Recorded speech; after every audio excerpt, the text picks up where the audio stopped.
I get practice. We'll absolutely be playing with clock. Yes, we absolutely will be playing with clock. Awesome. I sort of got 4 points that I go over at the start of every game, if you'll bear with me through them. Number one is the most important thing to me, is that we have fun playing a game of Toy Soldiers. Well, I'm probably going to have fun, 100%. but I want to facilitate you having a good time in this game. If there's ever anything I'm doing or saying or like my tone or anything like that is to you like reducing your enjoyment of the game, please feel free to communicate that to me immediately. I'm a human person, and worst of all, I'm a human 40k player, which means, I'm doing my best to be properly social and considerate with all the people, but certainly from ages like 16 to 26, I was just a dick to people when I played this game. I'm going to be 32 in 13 days, and I've been working on it for, I guess 5-6 years now, and I really aspire to like have that be the principle that I hold true to. So I just want to be clear. That's thing number one, most important. That makes sense, right? Yeah, no, I got it. I got you, yeah. And then thing number two is I love to play by intent because I hate gotchas. No, I'm on the same page as well. And worst of all, my army has 2 to 4 built-in gotchas. And so therefore, I will try to lean towards being so annoying about reminding you rather than not reminding you when you're setting up an important play and then, like, the game becomes weird or uncomfortable. So no, understand. I'll do the same. I'll be reminding you if I've got any flamers for Overwatch or things like that where I feel it's perfect. Yes, thank you so much. That I might be using it. Or like the reactive on the transport. If I'm setting up a piranha to shoot the transport and I'm like 9.1, and then I go, oh, I want melter range, and I move within 6. You can help me out by being like, wait. 100%, yeah. You guaranteed can't get melter range, because if you end within 6, I can move 6. There's no way for you to have melter range. Stuff like that I appreciate, and thank you very much. Also, just to get your gotchas out of the way very quickly, yours is like you've got the photon grenades, right? Which is the -2 Yeah, to charge. -2 to charge, but also it forces a battle shock before you do anything, so many times I can use it on a charge you can't fail, and if you fail the coin flip battle shock, you can lose a lot of points. Like a custodian player was like, oh, I'm going to charge onto your stickied objective to deny you primary, and it'll also cross the threshold line, so then I can get engaged, and also I'll secure for holding your point. I was like, he's like 3-inch charge. I'm like, okay, test battle shock.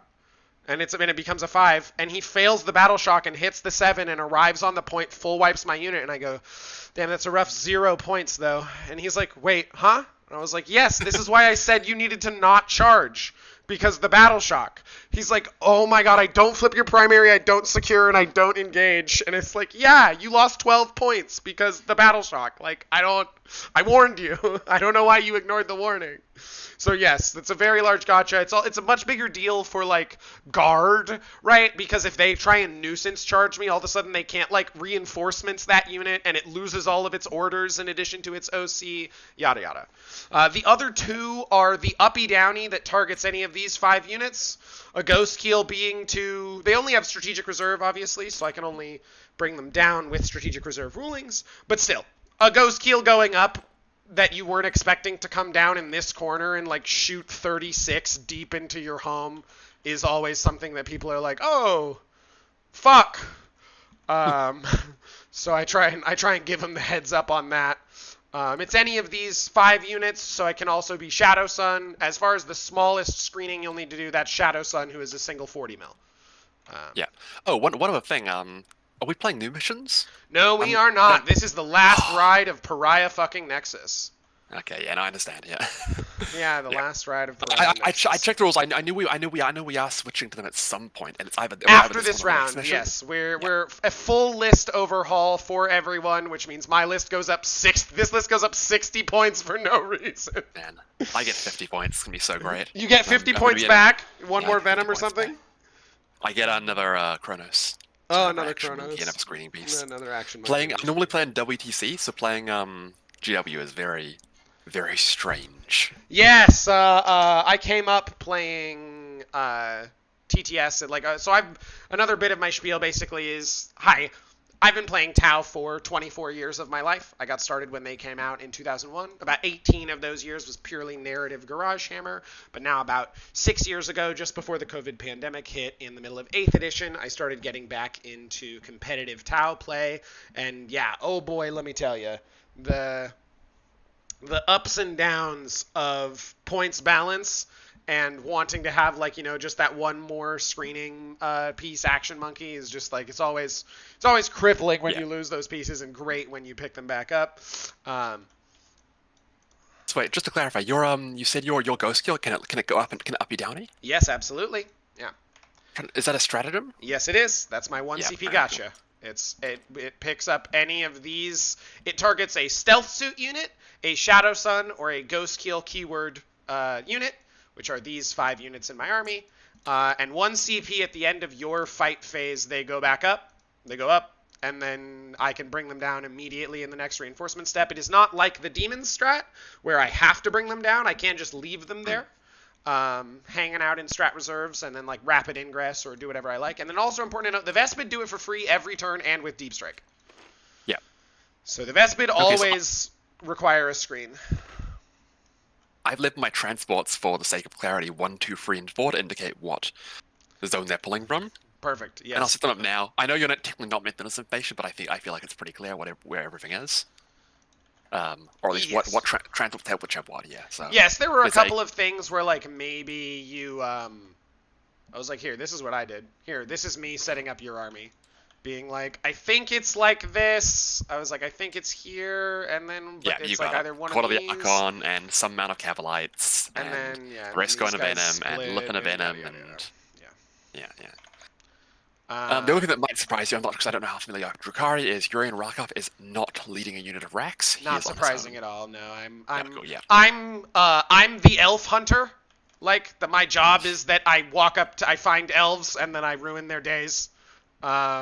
So yes, I know the Drukhari and elf stuff. I once knew the Drukhari and Eldari stuff inside and out. I must confess, this is probably the first Drukhari game I've had in like 2 or 3 months, because no one plays your faction. And yes, obviously my train of thoughts slip from me sometimes, but the reason I was bringing up the length of time which I played Tau is because when I started getting into it, then the COVID pandemic happened, and that meant that I was only playing online, and playing online meant that I played almost entirely WTC terrain and missions for like all of 21, 22, 2023, before we started opening back up again, and then I was able to go back to the store, and people were like, yeah, 10th edition, and look at these new Games Workshop maps, and it's like, what the fuck even are these? They're very open, I've noticed, yeah. Yeah. It's like I was looking, I'm like, you can drop a piranha here, and the piranha can get from there to there. Yes, absolutely. The 2 piranhas can start in these 2 corners, and I can go as far as here and there. So your only safe spot on the map is this little weird cone, except that a ghost skill can infiltrate 9 inches on either side and threaten to shoot 36 into either backline, aided by infiltrating pathfinders that also shoot 30. So you have a little safe spot on your thing that's right here. And everywhere else, I can kill you if I want. Okay, question. These ruins here, it says 2 inches to go over. Is that referring to the statue or every part of the ruin? Sorry, it says ruins 2 inches, meaning that they count as 2 inches or less for the purposes of GW movement, meaning they do not in any way impact movement, right? Because if it's 2 inches or less, as Games Workshop core rules, you do not pay to go over the wall or any of that stuff. Yeah, if you're not an infantry, that is, yeah. Even infantry do not pay to go over a ruin. Well, I know, but infantry don't pay anyway, because infantry can just walk through walls. Oh, yeah, sorry, yes. Yeah. I was like, no, there's no restriction. The reason why I'm thinking is that it means, aircraft, flying things can just go straight through. Absolutely. That is the entire point. And you obviously can't physically end on this statue, just like there are a bunch of, there's always these little pieces of thing that are intended to stop a Great Unclean one basically from just going, and I park it right here. It's like, no. We gotta be on one side of the ruin or the other side of the ruin, my guy. Doesn't really matter for you and me just because we're loaded down with the fly keyword privilege. But Yeah, for all of those like walking monsters and vehicles, if they're here and they would need, like a full distance longer to get their butt from this spot past this terrain and they land in it, that would stop them.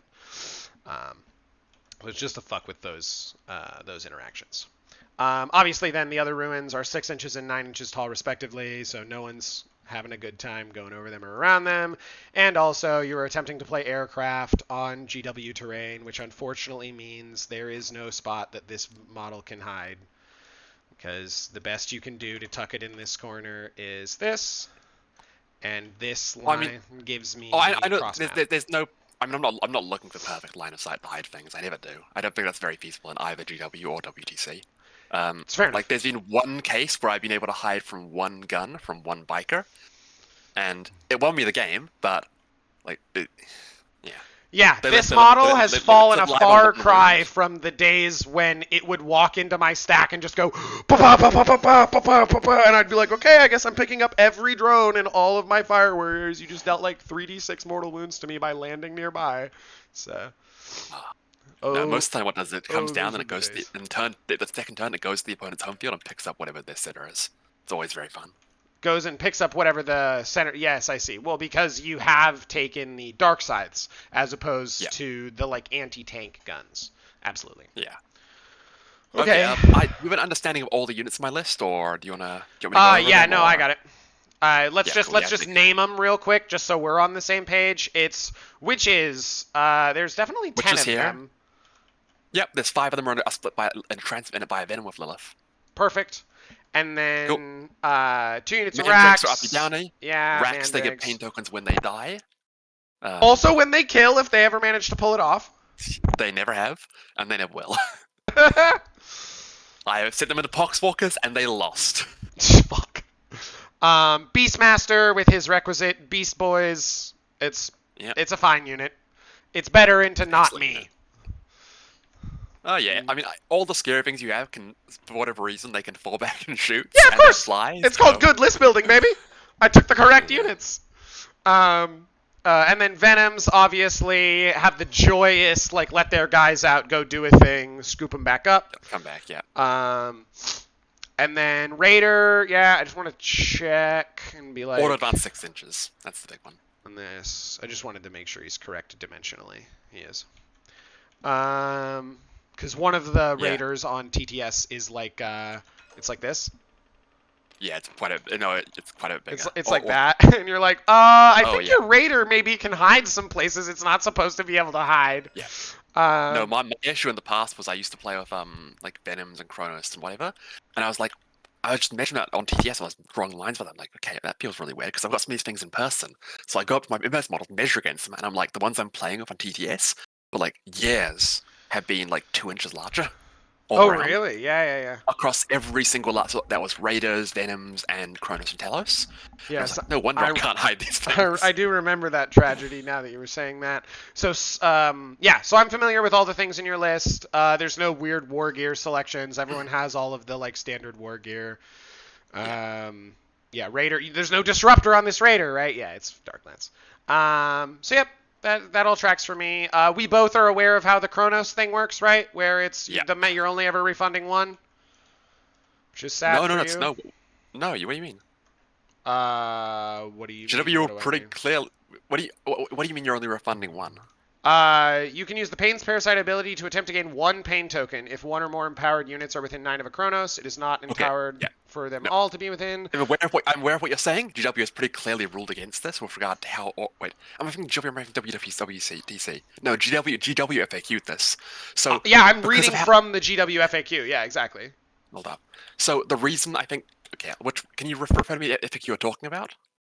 It's the Index Drukhari FAQ page where there's like 2 different things where it says that the Kronos is refunded. The one I have heard, the one I've read is that it allows you to do it one at a time, meaning what you can do is you can spend a pain token, like your last pain token, get it back, then spend it in another location, then get it back, and spend it in, like you can keep using them as you get them, and that's the reason for the change in wording. But it's fine. I'll find the FAQ. Yeah, I'm looking at it right now. So that's I reviewed it before the game. So that's why I was curious. Maybe I'm reading it wrong. I have obviously gotten these things wrong before, and like I said, it's been a while since I played. But there was like a thing there's another one that says for the purposes of the pain parasite. Yeah. Okay. If multiple Cronus units, oh no, so yeah, I see what you're saying. Sorry, I was thinking like if I empower 3 different units, you're saying I only roll once and I can only get 1 pain token back. You're saying, yeah, I agree with you. Yeah, sorry, yeah.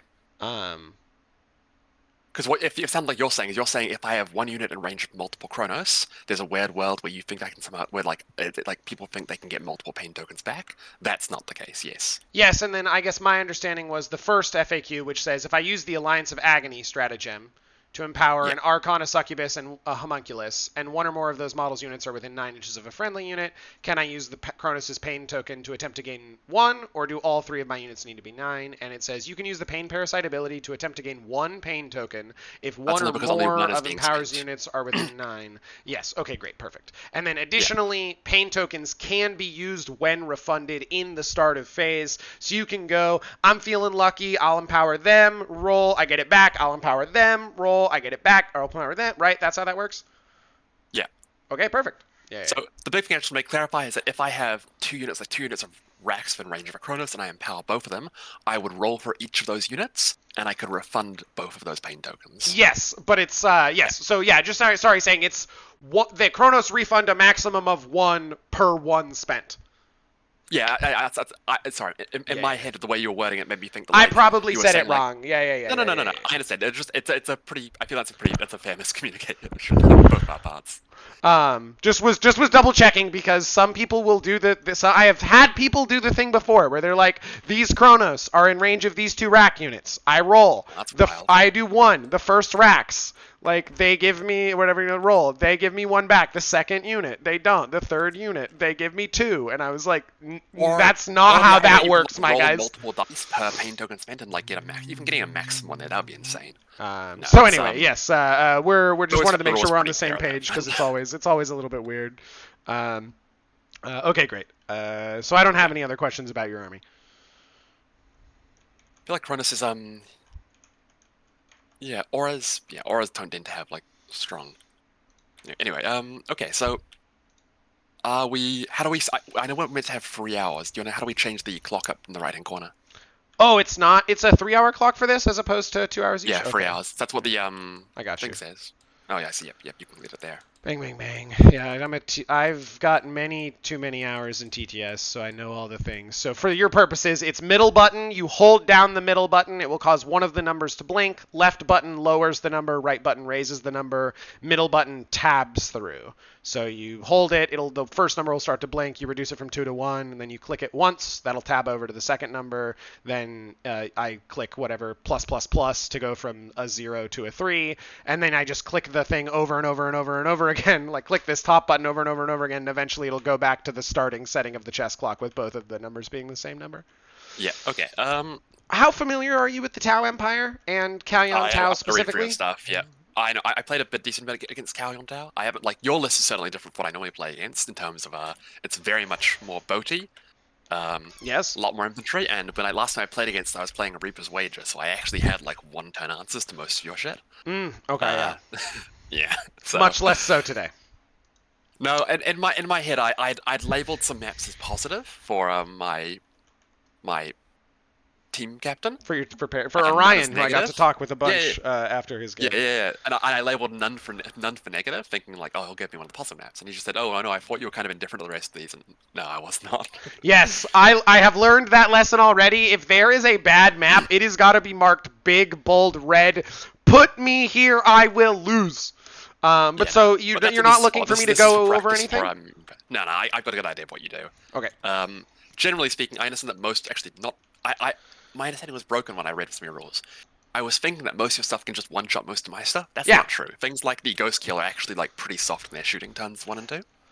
It really depends, right? It's the thing where the Ghost Kill can always just hit all 7 of his dice on the 4-up, and if he high rolls that gate, then the next gate is 2-ups, and then the next gate is 6-ups for you. And so in that situation, right, it's just like, he better not high roll. Yeah. I'm more thinking, like, especially in turn 1 when you've only got like one shot to make, I can just spend CP to Night Shield. Yeah. Yeah, and then Absolutely. I'm pretty safe. It's relative for sure. Again, obviously, the Ghost Kill is hitting on 3s, rerolling 1s, wounding on 3s, rerolling 1s, and your stealth potentially takes him back to... Shasui, so... Yes, yeah. Or, I mean, yeah. Again, if the Ghost Kill's shooting you, then this guy's probably able to advance and go move 14 and spin his gun and see the thing that the Ghost Kill is seeing. They're quite fast, aren't they? Yeah, of course. Move 8 with let's, assault eligibility. So I will roll off for deployment with you, and I will roll a 6. Oh, just one thing. My latency a little bit. So, like, if you feel like I will respond a little bit slowly to all of your stuff because I've got a Yeah, okay. I got a 2. Do you want to deploy first or second? I would love to deploy first. Thank you for offering. Damn. I would then like to select objectives. I will be taking tactical objectives. Oh, yeah, that's right. Unlocking I will also them. be taking tactical. And would you mind throwing your name on the player 2 card on the scoreboard when you get a moment? I will, yeah. Lock in secondaries. Thank you very much. The entire head of B. I used to play in online. Have you heard of TI4? I mean, do you mean the International? No, Twilight Imperium. It's Oh my God, that's a board game, right? That's the insane grand strategy board game. Yeah. I've heard of it. Indeed. It's phenomenal. I think it might be one of the best board games ever made. But yes, it takes like 10 hours to play. Classic. And I learned a while ago, a few years back, that there was an online Australia community, like a big one that just played it religiously. Oh my goodness. As well as some in-person stuff. So I got into it online TTS, but as I did that, my computer, my microphone on my computer stopped working. So I had 2 devices, one of which was the Airs of B, which was the device that I listened through, and the other one which was the head of B, which is the one that had a functioning microphone. So the voice of B. So I was joining the Discord call of two different channels, and everyone was pretty confused by it. And then when I fixed it, I merged and became the head of B. The entire head, yes! The entire head of B. That's actually a really funny and cool little lore story that I appreciate you sharing. Yeah.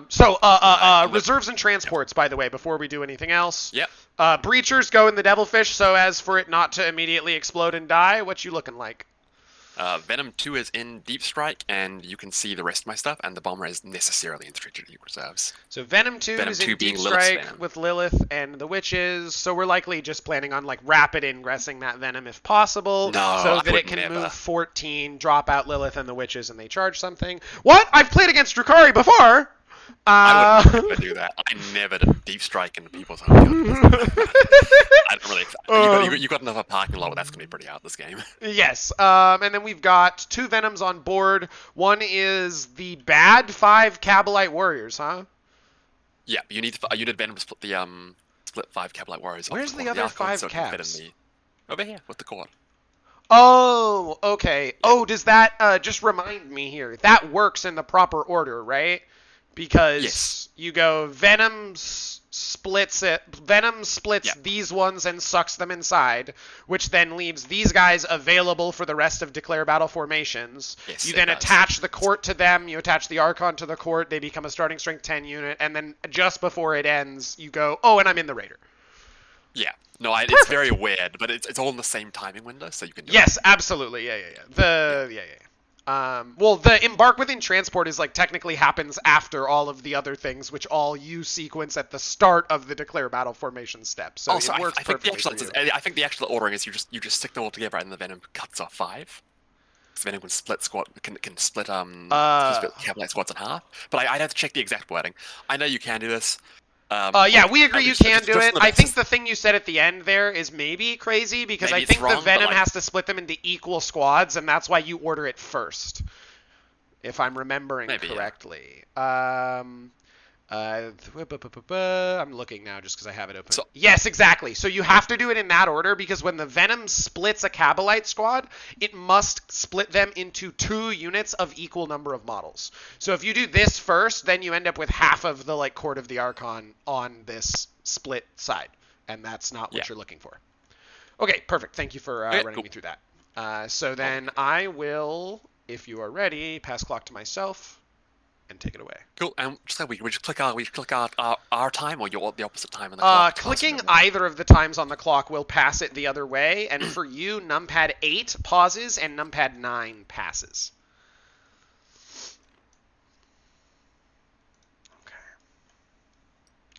Oh, yeah, sorry.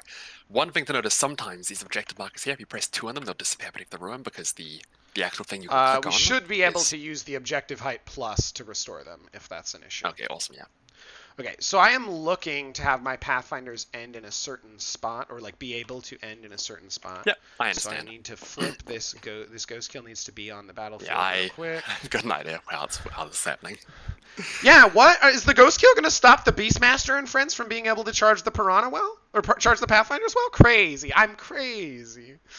And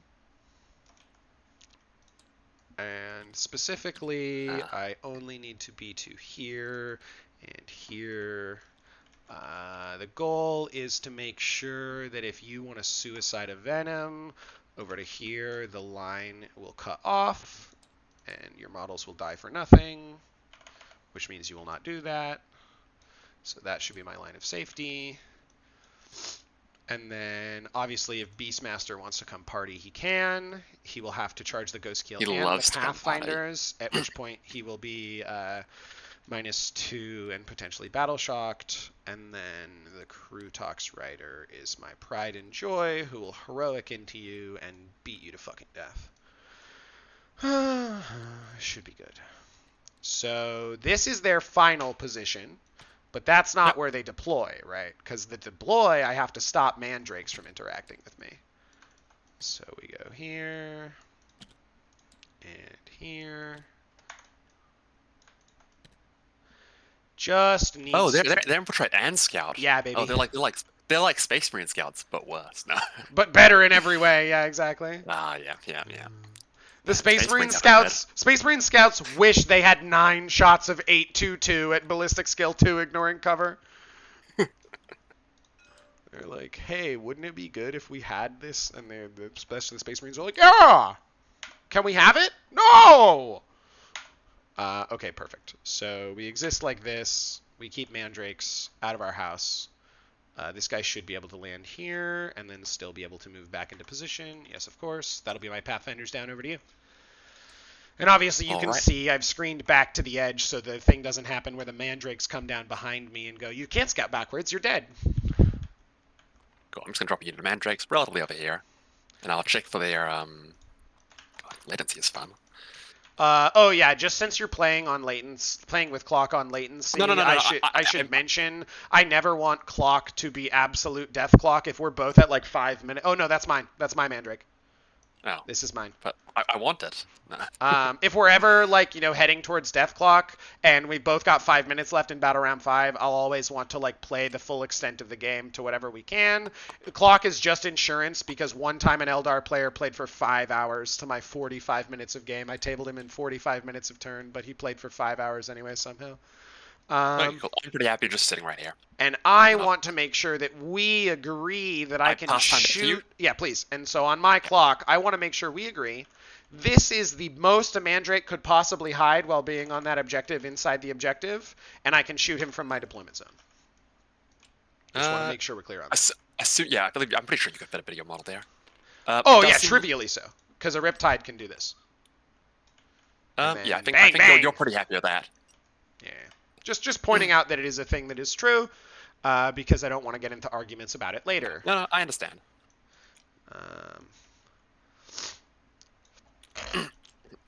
So I need 1 stealth suit to be able to reach this exact point on no more than a 1-inch advance. Would you grab the other 2 stealth suits and just actually drag them off the board here for me to help me out real quick?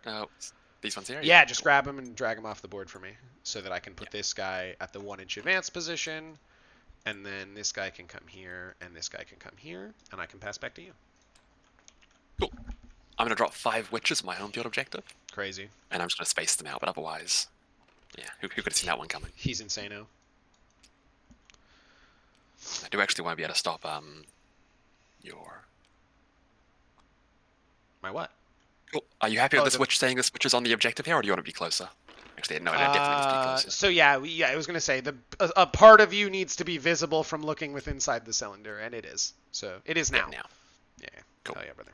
And otherwise, I'm just gonna space these out 2 inches along. Perfect. Glorious.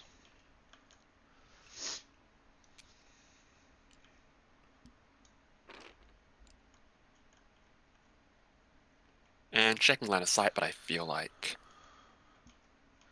Yeah. No, you can actually see me through there. You're not allowed to see me through there. Yes, yeah.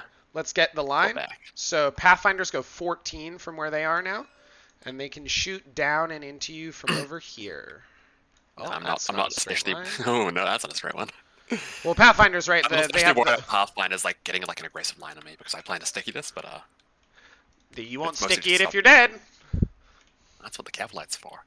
I mean, no, but then they get shot to death. It's fine. Well, witches are fine. Yeah, the witches are fine. I'll pass back to you. Okay, great. No, it's just I really am trying to warn you to be like, don't underestimate my ability to kill you. Really don't. No, I mean, witches died everything. I'm aware of that. Okay. So Vespid, come down here like so. And that's back over to you. Cool. I'll drop a second squad of mandrakes in my home field. And they're just going to go. What? To safely uppy downy? Couldn't be. I know.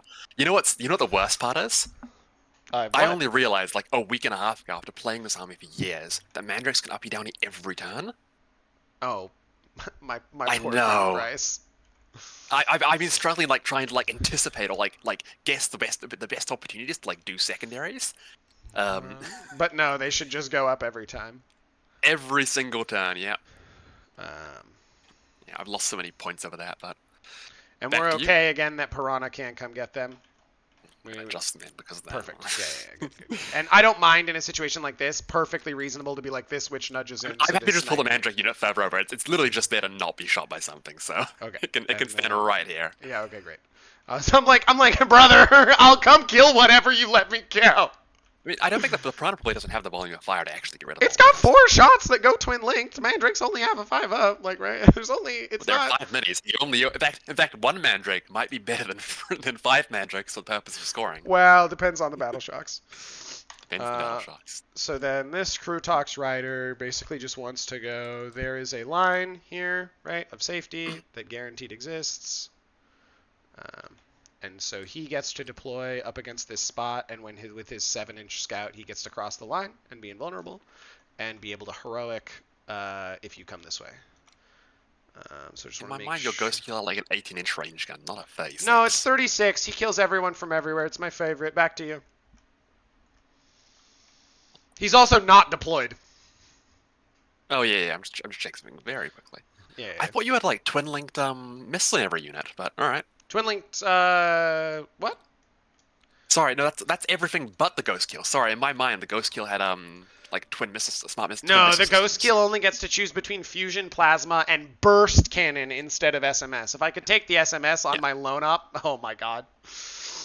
Cool. I'm gonna drop a Kronos. Yes, let me consume him turn 1. He is mine. Good shit. Yeah. The Piranha, definitely my plan turn 1 is for Pathfinders to move up, infiltrate, and double observe into 2 Piranhas and just kill both Kronos and stop all the refunds. That's awesome. You should definitely do that. We will then pass back to me. It's like 3 tokens or whatever, but if the Kronos stop refunding tokens, then that's fine. I guess I should ask, is there a thing that you could do to make the Kronos harder to kill? He's a monster, right? So you can't night shield him. No, but he's already quite hard to kill. Okay, it's only 6-up invulnerable though, right? 5-up Yellow Pain as well. Sure. I mean, yeah. I have a damage 10 gun, so we're fine. Yeah, I understand. If you shoot the hammerhead at them. The Piranhas. The Piranhas are Melta 4 plus D6. Range, yeah. Which is very good. Yeah, assault, I guess. I assume the Melta's assault. No. We just go 23 inches and am here. I mean, ignoring terrain, you can probably get to like the front. Your model gets to like.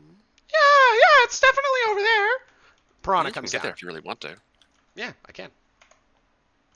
All right. All right. What do I want to do? Cool. I'll drop a second Kronos. It's gonna go. Give him to me. It'll go right up here. Actually, I don't want to give you too good line of sight down this angle here. So I guess the only angle that I'm really that concerned about here is like that, but I feel like I'm fine. If you want to crop a piranha there, you're fine with that. Let me just get you your invulnerability line so we're on the same page. So as long as you do not cross that threshold in this direction, you are invulnerable. You do need to have the entirety of your model within your DZ, though, so the little Chronos hook has got to get in there. Okay, good. Free, but yeah, we're good. Okay, we're going to put it right there. And then pass back to me if you're done. And if you're not... Yeah, I keep feeling that. No. I just want to be sure that I can kill him with a Riptide top of 1. Trivially so. So I will do that. Unless I'll pass back to you. Do you not want to get shot by a Riptide turn 1 with that Chronos? Because you were... What are you suggesting there? Your Riptide bet? My Riptide can start invulnerable behind this line and just put his gun on that and shoot you if you care. I mean, if you're offering, I'll definitely move it forward. Yeah, intent is clear, right? You're like, I want him to be hidden. We're playing by intent. Yeah, no, so... I appreciate it. Yeah, I appreciate it. Okay, great. So we move him forward. We call that good. I'm happy doing it, but it's also like part of the game is about making mistakes. I'm not like Overwatch is one thing, but if you want to say like my deployment, I'm not too worried about like you if you want to like you're allowed to take advantage of my deployment mistakes. And part of this is practice for me, so I'm very happy for you to do so. Okay. I just still remember the guy who rage quit because he was like, there was no way you could shoot Magnus, and he like deployed Magnus, whatever, like here with his wing like spilling out into this. I was like, 2,000 points can shoot that model. He's like, no. Oh yeah. So I just I try to be very reasonable about things like that, not fuck with anyone.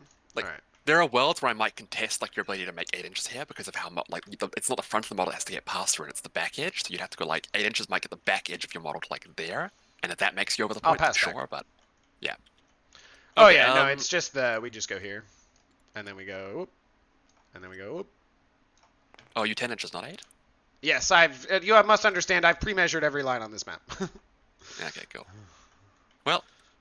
I'll drop Urian Rakar. He's going to go right here. I just want to see how far he's from the midpoint, but otherwise, yeah, okay. Okay. He can get... And we're okay with I definitely assassinate him turn 1 with Piranha for assassination. You understand? I mean, I don't think that's definite at all, but okay. More power to you. Yeah, it's fine. I'll happily let you do the things, and you will... You got 1 damage 10 shot. He's got a 4 vulnerable save. I don't know what to say. Urian Rakarth has a 4-up and 4 vulnerable save, 4-up feel no pain, comes back on a 2-up. You trust me, your Piranha's not going to kill him turn 1. Well, don't forget, sorry, you just said a thing that seems to be a misunderstanding. I have 2 strength 14 AP3 D6 plus 1 damage shots in addition to the I know, the Seeker misses are great, but like it's like a 4-up vulnerable save makes it very swingy. And of course, yeah, I thought it was a 5-up invulnerable save and the 4-up feel no pain, and I was like, if 2 of the dice go through the 5-up, your 5 wounds of 4-up feel no pain don't save you. But hell yeah, just checking primaries from my head, that the action one requires that I be on the midfield objective, right? The which action secondary? I think it's like Locus. I know there's one that requires me to be near it and you be away.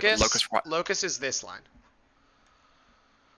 Cool. In which case, area denial is this line. So in which case, I want to. If you care. Right now, that line. Yeah, I'll be here for the purpose of area denial. There you go. There's Rakarth. You do have to click it back over to you because. Easy though. Okay. Yeah. There you go.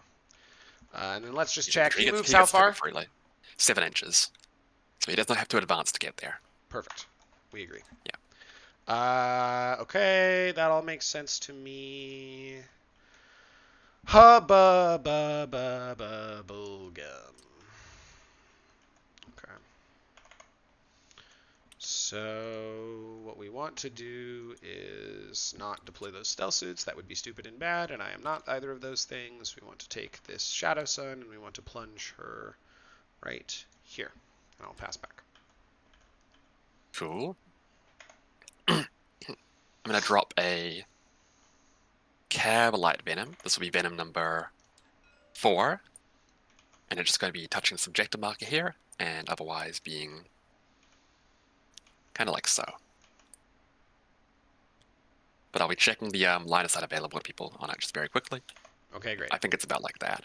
Yeah, we both understand that is one of the juiciest targets, because if the damage-dealing Cabalite squad on the Raider have to like go fucking get out a sticky it, that's very good for me.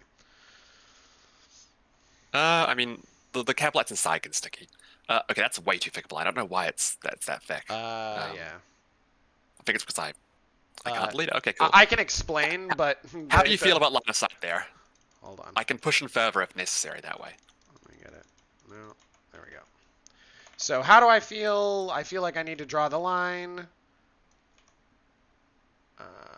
It looks like the line is thusly. So I can shoot you from over here. Happy. I can rotate it. I feel like rotating it might just be the answer there.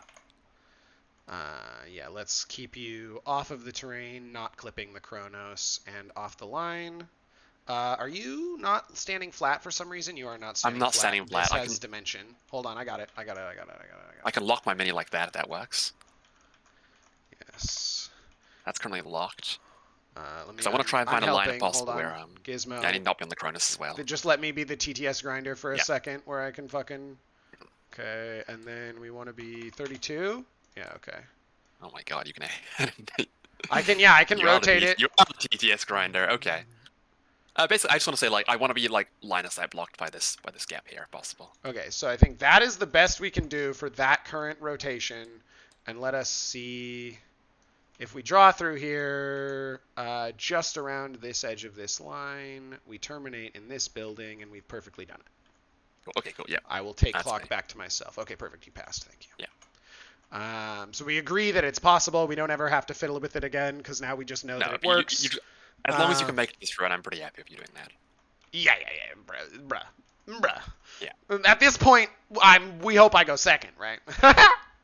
That was always my plan when I got this matchup in this map. Hope Glyn goes second. You haven't seen my radar placement yet. Yeah. It only gets better. So we're 1 inch from across the wall, and then we can go 4.5 to here. We have 3.5 left. 2.5 left. And we go and we land there. So just so I showed you, right, I have a 9-inch scout move, and if I go second, I can 9-inch scout be unchargeable from inside this wall, and also the shooting angles are in this building and in this building. And that Piranha comes down. See where you got the extra 1-inch thing where you can, like, no charge, but yes, obviously, but I'm whole, so if you charge me, I'm gonna cow catch suck you across the fucking entire wall into base to base. Yeah. Because you're elf models, so your base will fit. Yeah. And over to you. All right. I've got a radar scout. Okay, cool. I mean, I'll drop my beast pack. I think they just want to go somewhere over here. I'll quickly measure their distance, but they can all... The back model could get its back base to there. Yeah, okay. They're just going to double layer up, but otherwise be as close to the front line as possible. Okay. Alternatively, I send them there and they can scout into that. That's actually probably better. Yeah, they're just going to pop here. If they scout into the ruin, they can be there. You can easily shoot them. Yeah. This ruin does not hide anything. It is not inside it specifically. Right. Well, they're just gonna hug this bit here, and you can take like pot shots at them. I'm kind of fine with that. I'm just gonna rotate this. And you want to expose something serious fully to on killing. Board. Yeah, I don't mind. I mean, again, you saw how many holes I have. I'm more than happy to kill them top of one for free. Wonderful. Free, freeze in air quotes. Okay, cool. That's so my free. one. Very good. And they scout. Just checking on my time. They scout 9. Yep. Yes. Scout 9. Yeah. So if they go 9, they end up here, and their line of sight does actually terminate in that building. So no, you're not actually giving me a pot shot in any world, which is fair enough. Big respect. So then what I want to do is go, it's 3 Riptides, the stealth team, Ghost Keel. We still have to bait out a Raider and a Venom. The Racks are not in and the Scourges are not in, so that's all fine. So it's probably Kroot here then. We're looking at something like this. And then we go 7 for it, because they scout 9 and then move 12, so they go 21. So it would be a 9-inch charge to something in that building.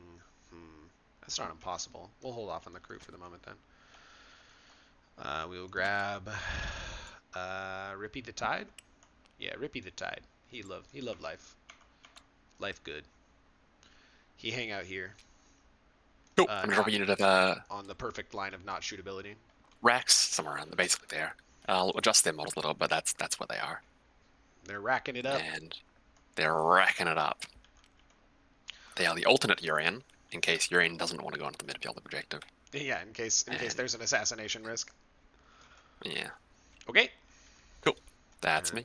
And back to me. Perfect. Grab Devil Foosh. Comes down here. Perfect boy.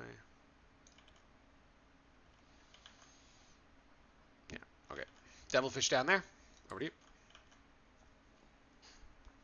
Cool. I'm gonna drop my first Sky Squad now. Okay.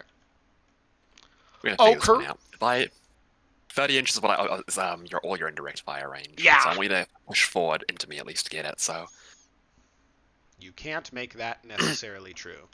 Oh yes, yeah. If you deploy all the way back there, yeah, absolutely. That's probably where I want to be honest. Oh, actually, your Pathfinders. What's the range in there? 30. Pulse Guard, wait. Ion rifles. It's 30, yeah. Inches. The rest is 20. Okay. And they move 14, so their effective threat range is 44 inches. If they want to go for it. Yeah, of course. They'll trade into 5 Scourges. I mean, I would never do that. Your Scourges, the only thing that can kill my Riptides, I would never attempt to kill them. I think the other alternative is I just eat the indirect fire, which... That's honestly, what I want you to do. I know, but like, I've got 3 up armor saves into it, so maybe it's fine. On paper, it's not the worst thing. On what? Okay, yeah. No, yeah. I mean, your entire army kills like 3. Your entire army on paper kills like 3 to 4 a turn. On paper. Yes. As long as we understand on paper, I kill 4.8. Yes, yeah, absolutely. Yeah. Through the 3-up save, I kill 4.8 wounds. Yeah. Okay, I'll drop the squad. Right, I'll rotate them. I'm trying to think they're not going to get line of sight unless you want to send your Yeah, I'll send shit. Your scout dudes in like a massive. Yeah. On a journey. Yeah, I will. Absolutely. I appreciate the opportunity. Yeah. I mean, obviously, you just roll high. Just roll high, go first. That's easy. All I've got to do, roll high, go first. Easy peasy. That's what I'm saying. 40k is easy. Clock to me? 40k is easy. Okay. Luck is a skill, and you know Luck is a fucking... That's my guy right there. Luck is a goddamn skill, don't you know? This is why I have the 2 up and vulnerable saves, okay? All you do is you roll them with the most supreme arrogance, and you don't fail. Just don't be my friend Stu, who literally only ever rolled a 1. He's like, all I can do for you is roll a 1 on this. I'm like, I'm so sorry, Stu. Riptide comes there, just able to cross the line. Yeah, cool. Over to you. Alright. What do I want? I measured these Mandrake Bale Blasters correctly, right? They can only go 26, so they're just out. Yeah, they're not threatening. 8 plus 18. They're not even going to try. Trust I just don't want to randomly eat 5 Dev Wounds, like, and have to take a Battle Shock, okay? That's all. I just wanted to pre-measured it. I'm going to drop some racks. They're just going to wrap themselves in this piece, like this footprint right here. Yeah, hell yeah.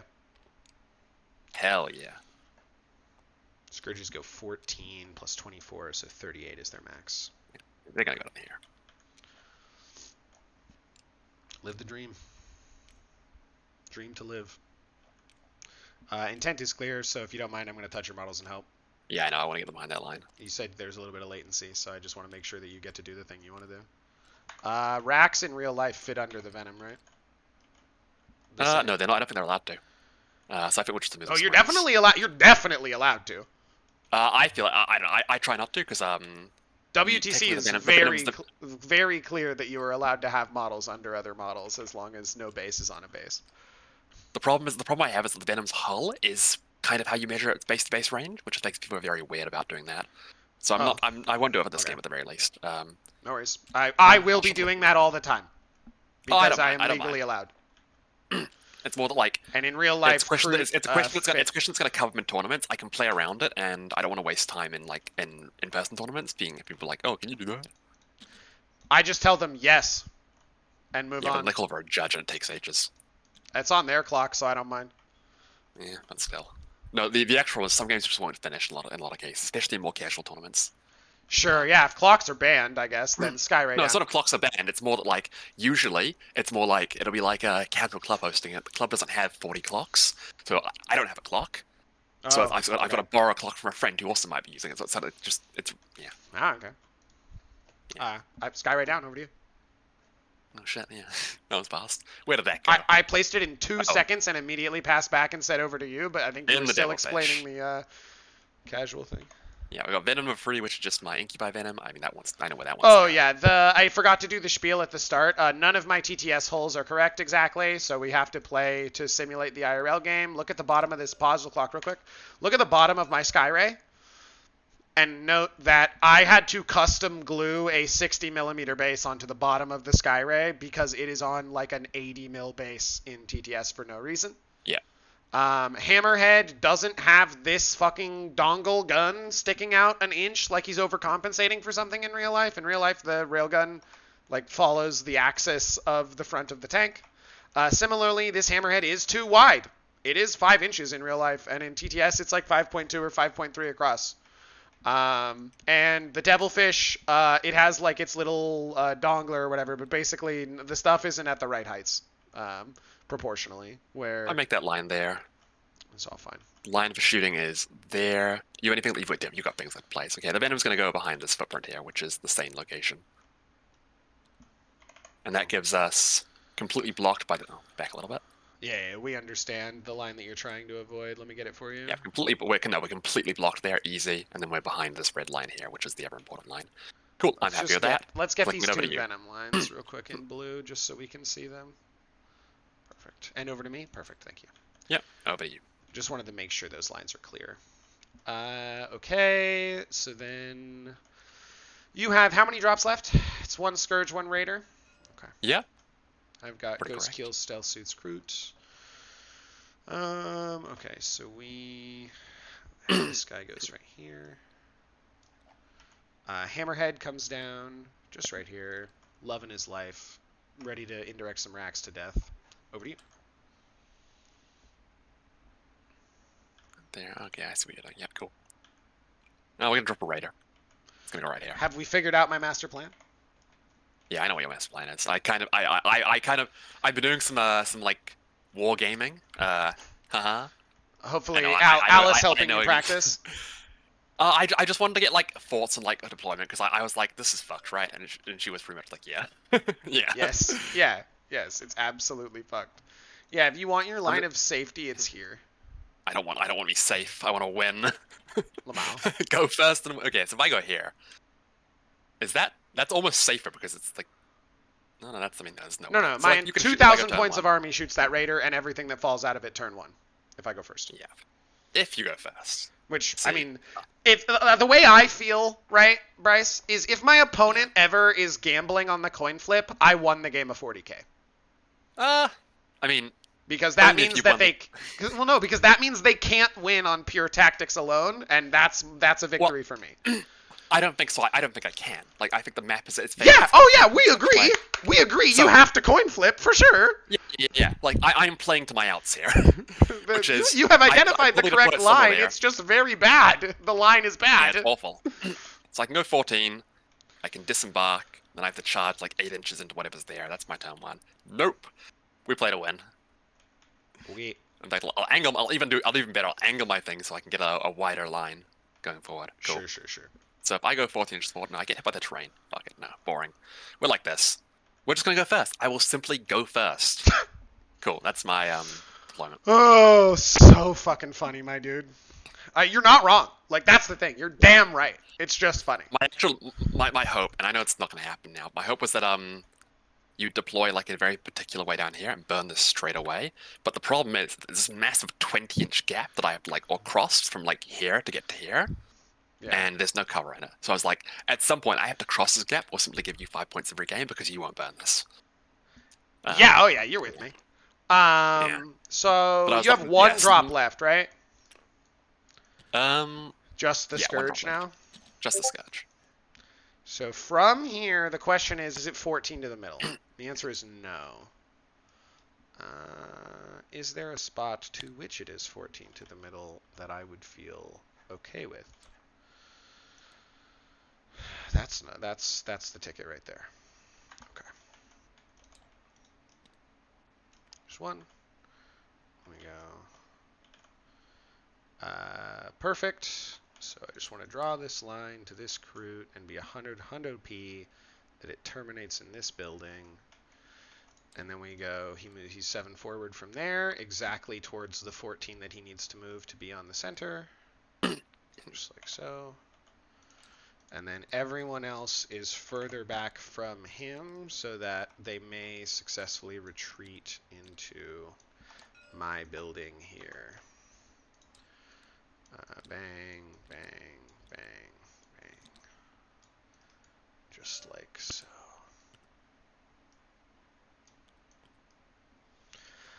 Okay, and then just making sure these guys all go back 7. Yep, we see it together. They all make it. We'll move this other guy back and this other guy back just to be 100% sure they definitely make it inside, and everyone gets to maintain coherency, and then that's over to you.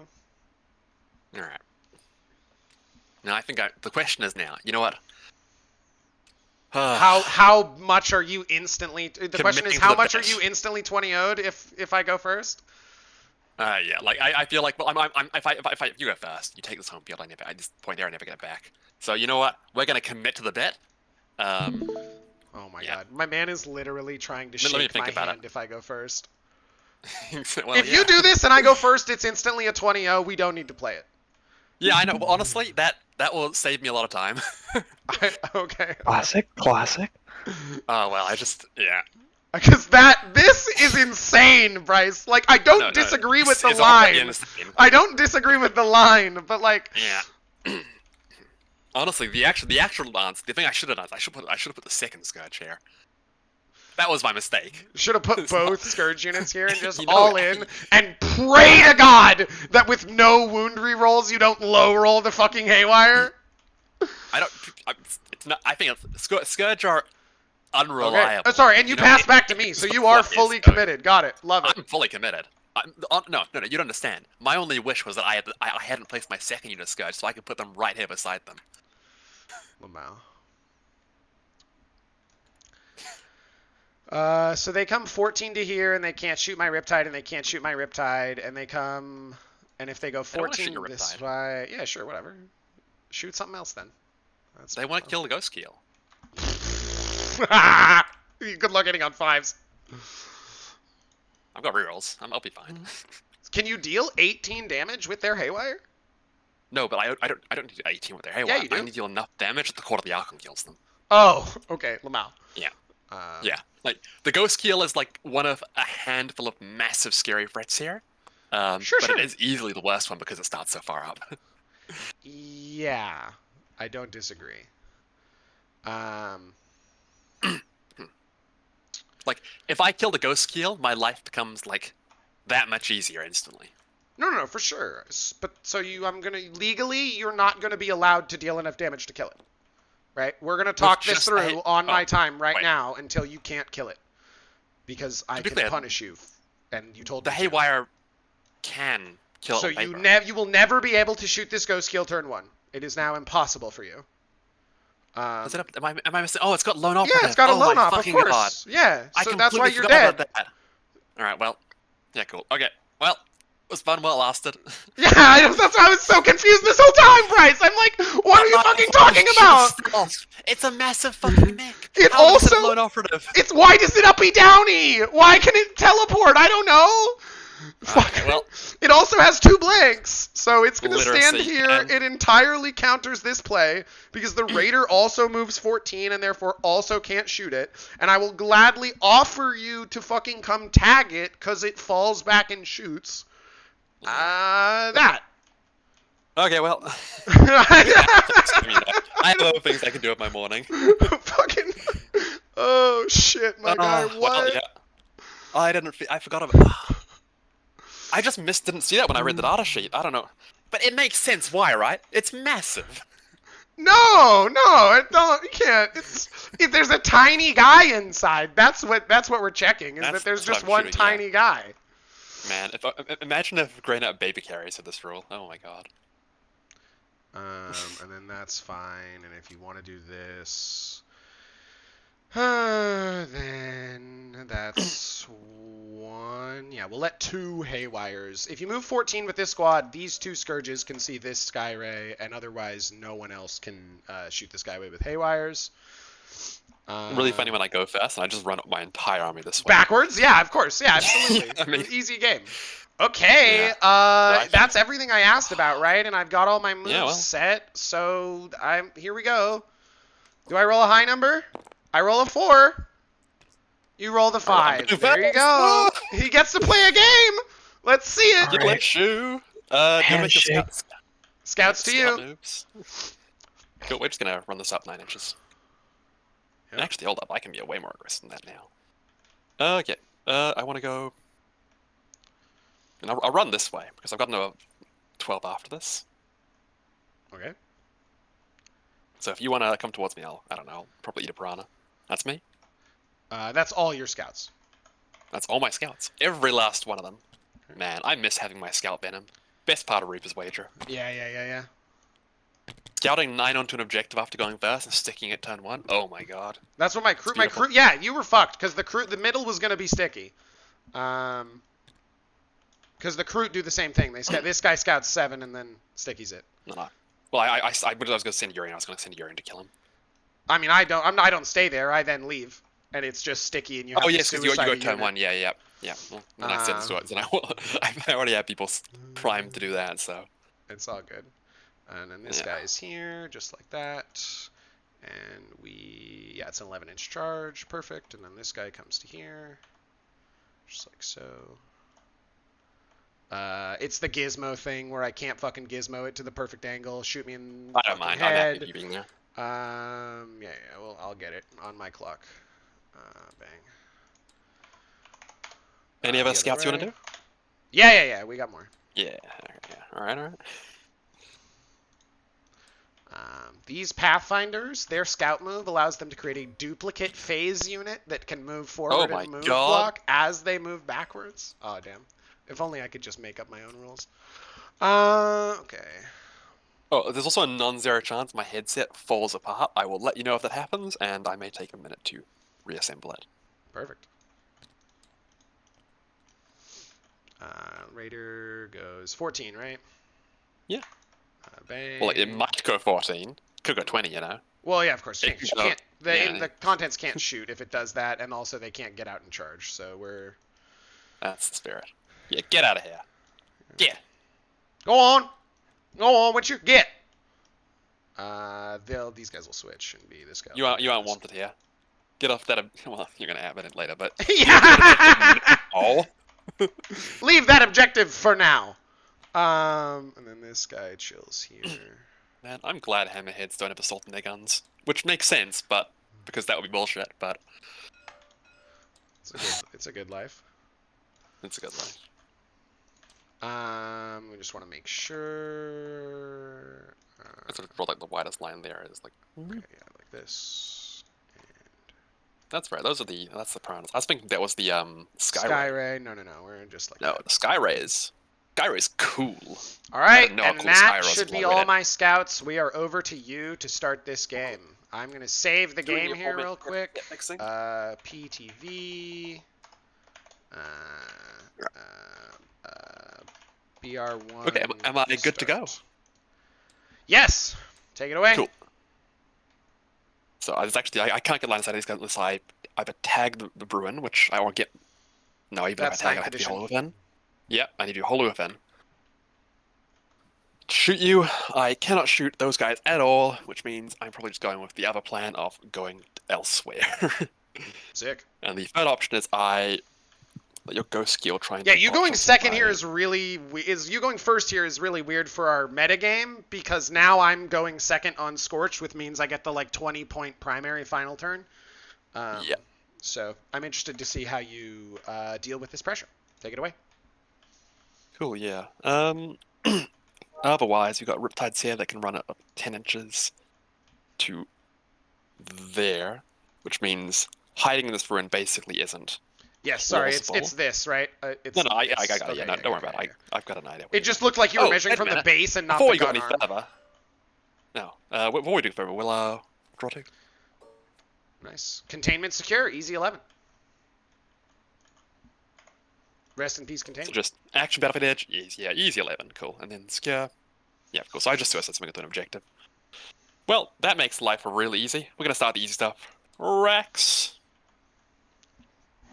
Hey. Oh, do you have a pain token pool somewhere? I will get one, but I will just do it when Mana's meaning. By that, I'll probably do it in your turn because I don't. All right, I'm going to for our time efficiency, I'm going to make you a box then. Thank you very much. Cool. That's the racks done. Not exact movement, but I'm not too bothered by that. That's one side contained. And the other side contained is something that I've got a suicide past this line here. Can it be the Chronos? Could I... Containment requires that I'm outside my deployment zone, so yes. It cannot be the Chronos. Alright, well. Can it be the Cabalites and the Venom? 3 inches, then 8. Nope. So it has to be something here. That probably just means it's... I mean, I could just put Scourge behind this footprint here. I mean, it's dead, but it's dead for something in the middle here, which means something's exposed. Did I... Where does Venom move? Yeah, Venom freeze over here. That's the other option. Let's just say I drop this over here. Can they even stay safely there? Maybe. Well, no, but like... that's the question, isn't it? Because certainly every single one of the indirect batteries all get to shoot at them. Yeah, that's what I'm... Well, yeah.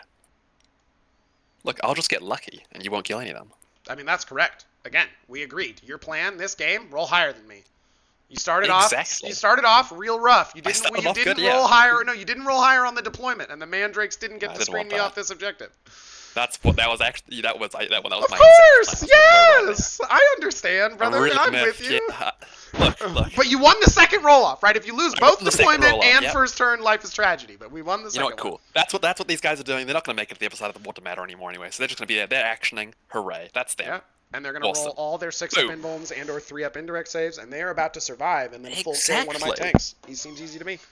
Although what I'll do is I'll shuffle them over because I do not want them to be shot by this thing through that wall. That would just hurt my feelings. I mean, I know something bad's going to happen to them, but you know that's going to happen to them. I couldn't handle that. Okay. You have not yet achieved that, so you'll need to keep shuffling. I know, but fuck you. No. Okay, good. That's the sense of humor I like, Bryce. That's the sense of humor I like. I'm trying to moderate because I know they're not everything translate quite so well. For me, that is one of another of the things that we didn't say in the spiel at the start, but I'm like, I'm very vulgar, I swear like a sailor, I don't mean to give any offense, but you can say some of the most heinous 40k related jokes that exist, and I will laugh along with you. Awesome. Alright, cool. Splinter Cannon, we got the Cabalite Venom. He's gonna park himself right here. He knows what he's doing, he knows what his job is. He's going to be the train that delivers you objective control into the middle of the map. Otherwise, yeah, he's got exactly one job, which is to wait there and then eventually put something on the middle. Yeah, there's no way Rock can get to there that I missed. Yeah, no, cool. Cool. We've got a Cronus, we've got a Venom. This Cronus here will pull up. Let's just go to the Venom hiding spot for sure. These racks are going to advance. They want a big number. Give me a big number. That's not a big number game. Can they get? No. No, cool. Well, they're gonna prepare to get in that Venom. Nice. There you go. This Venom here will advance. Big boy. Big 6. Come on, Venom 3. There we go. Oh my god, there we go. There we go. 20 inches. Can you make it to exactly where I want you to go? And if you go there, you can go there. Die? 8 inches. Fully dead. I was saying if you go thick, because it felt like you could fit on the deployment. I'm just gonna... Yeah, it's this, unfortunately. No, that hurts my feelings, truly. Yeah, it's one of those things where I'm like, this Skyray gets to do the thing where he moves into his 8 and rotation into this building. Fucking. Oh, are we off by 0.3? Oh, hold on. I want to put the Venom there now. I feel like, is that even... Hold on, I owe you a move. Because this guy, I said he could rotate and get into the building, but he can't. So hold on. That's right, I'm going to drop... And then, now is this 8 and rotate into the building? Oh, it's not possible because it's GW, not WTC. Okay, yes, sorry. All right, never mind. I can't ever do the thing that I want to do. Right, Venom no free is up there. We're good. And the Cronus probably wanted to be there now that I think about it. That's all right. The 10-inch cross works. The raid is going to auto advance 6 and go 20 inches. Let's go. Direction. Bye. Okay. Can I make it across? No. Okay, so, no, it makes me very sad. Welcome to layout 6. Welcome to hell. If we go back here, I feel like you can still get line of sight from this. 18, please. If you're rotating. Yeah, pivot. I know that I'm pivoting. Yep. So just you want to get 36. 36. Yeah, to move 10. It's a 46-inch threat range. So yeah, and I can go straight and land in this building and then draw the line. Yeah, you're in that building. We'll just go 36 inches gets you to there-ish. We'll say there. Yeah. 20 inches backwards gets nose my vehicle. No, I'm not reliably behind that. I mean, I'm happy to give you approval on that. If you want to say if you want to say the Raider goes 20 inches straight back, I don't mind. I don't want to do that. I'm not coward. That's going to go across. We're going to go diagonal. The other Cronus is going to advance. It goes like whoa. Big number. You don't get to roll another and move another advancing model until you resolve the advance on this Raider. So I didn't roll an advance here. That's what I'm saying because it's auto advance. Perfect. I was slow on the. Yeah, you're perfect. Understand? If I roll a dice, that's why. Yeah, you got it, Bryce. Your aces. Yeah. Your aces. Yeah. It doesn't roll. It sets its movement to +6. Yep. Yeah. Easy. That's why the Venom wanted to go a little further, but the V-Stack hadn't moved yet. You got it. Of course you're doing it right. I love that for me. 11 inches. Of course I'm doing it right. 11 inches. Well, yeah. Here's his two blue lines. Cronus can't go anyway. That hurts me. You know what? Fuck it. If you can I will. You want to take pot shots there? Yeah, absolutely. You will. It's just dead though. Yes. Oh yeah, that's what I'm like. What are you talking about? I'm strength 8, hitting on 3s, wounding on 3s. Fucking 6s are dev. You only have 8 health. Oh, so funny. Okay, we're gonna spin. You can spin twice. You spin me. Right round, baby, right round. Alright, cool. I think I'm probably safe there. I feel like I'm safe there. Yeah, I'm safe there. No, you're in line No, I'm not safe there. No, I'm not safe there. little bit more towards the Chronos. Yeah, that's all fine. You have plenty of movement to do whatever you want here. And I'm not gonna get like randomly. No, you're not. That's you're a on line the that you're taking. So hold on. Unlock you. Now you're good. Oh Lord. Okay, we agree. You're good. Perfect. Also, I feel like the line is not that actually. Why is it suddenly so big? Sorry. Hold on. Hold on. Gizmo solve. I just want to draw a line. Look, okay, this is my line. That's the line that you probably can't see behind. Look, there we go. That's the line that I care about. If you want to have it be smaller, you use the minus. All right. Well, we're gonna. Oh my God. Why is Hold on. I got it perfect. It's perfect. No, I want its nose. I don't. Oh. Okay. Well, then move it wherever. Yeah. Exactly. Fuck you now. I'm happy to help. Oh my God, you had it perfect. How do I? Cool. There. Was that perfect?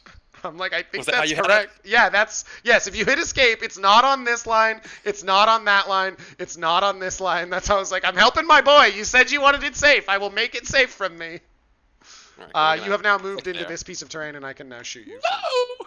So yeah, I'm sorry. I had it exactly right. No. I gizmoed it into the exact position for you. It's the issue. It's actually just the fact that it sits on it's on the terrain view. So yeah, that's why I had to gizmo it to have it be correct. But we agree. Yeah, we agree that it exists. It's a secret. It's safe. Yeah. We agree. All right, cool. The scared chair will advance. Make 6, boys. Let's go. Come on, gang. You're supposed to go fast. Come on, gang. Yeah, 14 inches, 15 inches total. So the back model can get to there. That's a line they can make. You know what? Yeah, they're pretty happy. They're gonna go. God, I'm burning from my time. I'm not that bad. Not that bad. The back model can get to there. So I'm just gonna move the max distance and I'll adjust them backwards as needed. Okay. Go to there. Cool. So lines I'm worried about are that line still, and then like probably that line. That's awful. 1,500 points of my army can shoot you over here because this ruin has a straight line straight through. I got that. We're just gonna pull them back. They're gonna go less. Yeah. Kind of like that. Okie dokie. Are you?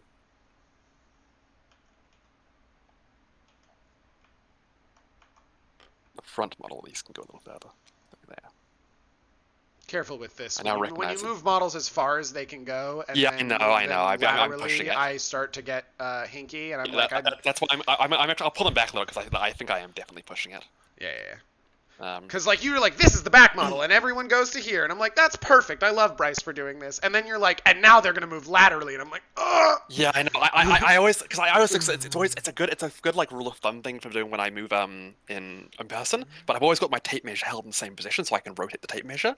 But I can't rotate the tape measure and move minis. Well, so I'll pause clock real again. Just let's educational game, right? So if you go to options in the top middle, and scroll down to game keys.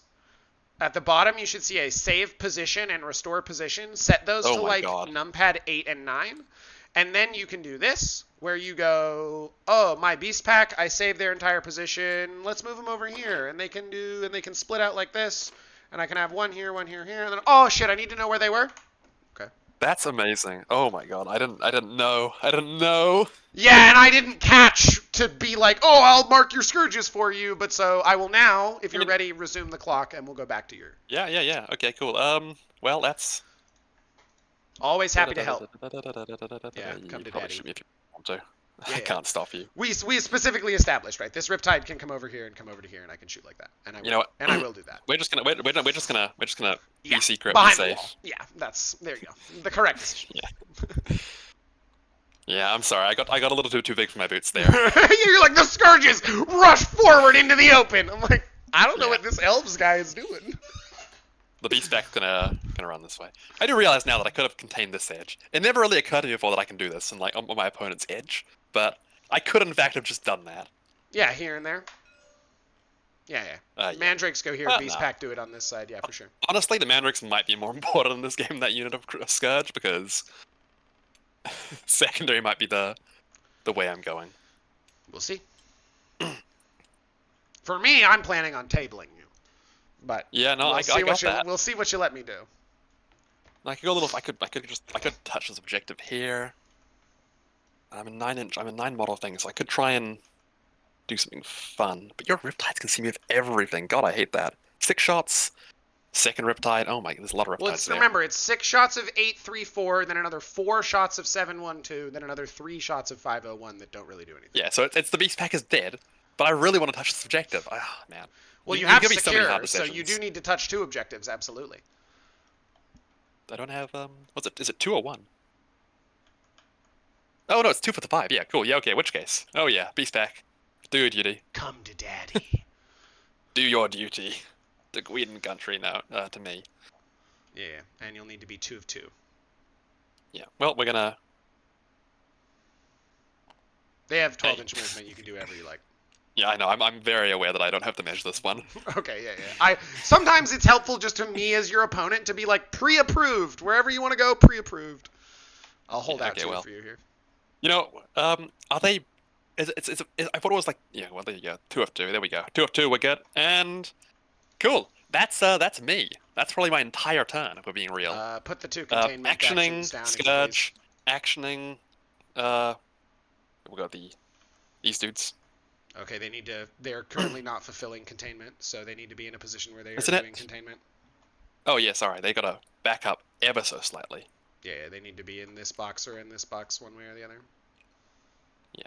Or, sorry, they need to obey this line or this line, one way or the other. Either is fine. Yeah, cool. Containment. Containment on the Scourge over there. I'll action copy it. No, you've already got it. I hold the middle. I hold this objective. I score 11. Seems good to me. I'll pass to you. Okay, Vespa go up. And we do have, Plane and Venom. So I don't have to worry about Plane now. If you bring it in on your turn, it doesn't do anything and then I shoot it. So that seems good. This objective stickies, which is my favorite. I will draw, shuffle up and draw. We draw Locust Cleanse. Okay, that's annoying. We'll probably... do I redraw the Cleanse? Because I don't want to put 2 units into the open to only score 4. Locust also sucks ass.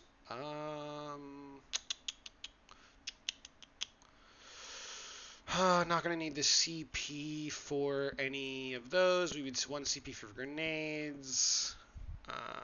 We're lining up a bunch of shooting, and then we just plan on being outside of 38 to shoot so that the Scourges don't shoot back. Right, because they move 14 and then they shoot 24. So I could even say, like, oh, the front rank of Scourges is allowed to make it, but the back rank of Scourges doesn't. So plan for the turn is flip these Scourges, flip these racks, do that with the direct fire. One Riptide shoots into the Beast Pack, and like knowing that Riptide kills 2.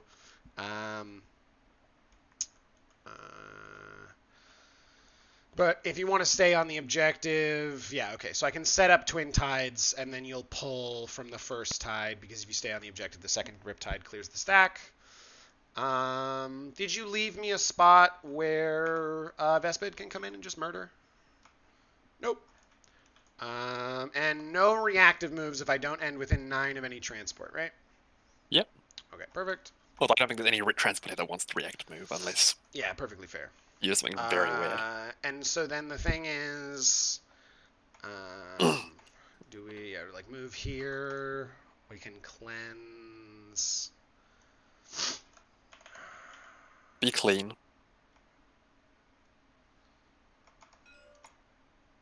Okay, so the unit splits. One guy goes to there to cleanse. The other guy hold coherency. The last guy observes. We move the Pathfinders onto the terrain, and we absolutely slaughter the Scourges. We can move the Ghost Keel up 2. You can deep strike in for the 9-inch. Do you have? You can't rapid right now, right? There's no way for you to put another unit up here. Not on your turn. Not currently. And then what's in Venom 4? It's just cabs, right? Yep, Venom 4 is just regular old Cavalites. So, I mean, it can, like, move out this wall and move over here and try and put stuff on the point, I guess. Like, that does track. The sad part is I think it's too far away. I think it is as well. But you got to make sure of these things. Maybe in Reaper's Wager where I get advanced in charge. So, it's not my movement phase. I'm so sorry. That Ghost Keel's not moving yet. I'm deciding if I'm willing to redraw here because I don't want to have to do both Cleanse and Locus. You might have actually left me a 4-point Locus over here. Yeah, you did, didn't you? Oh no, that's slightly larger than it looks. Okay, so alas. That would have been crazy to leave your DZ on screen turn 1, but I would have taken it. Okay. So I think I'm going to spend 1 CP here to redraw Locus. Man, if only it were intentional. Bang. And we will get Recover. Okay, so at least that's 3 points that I can do safely instead of 2 I do feel like that I have to die suiciding Shadow Song. Yeah! Here we go. Hold on. She's doing the duplicate thing where she dupes herself and runs to the middle. So now it's actually movement. We spent our 1 CP on redraw. Please let me drag the clock. Thank you. Movement. Ghost Keel comes to here. He will shoot second into those guys as necessary, or can we hold this line? Akathist. Okay, so we just don't need to worry about that. We're all good through all of there. And then we just want to make sure we're safe. Yep. And we're safe. Yep. Okay, that seems good. And then the Pathfinders, you are the guys who are going to straight one-tap this Scourge squad into Oblivion. Your line of sight is like this, so I can move fully onto this piece of terrain. And with every one of my models, we'll be doing that. I think one guy might be out. Yeah, one guy will be, that guy will be out, but everyone else will make it. Let's make sure, yeah, okay. 7, and then this guy can go 7. This guy can go 7.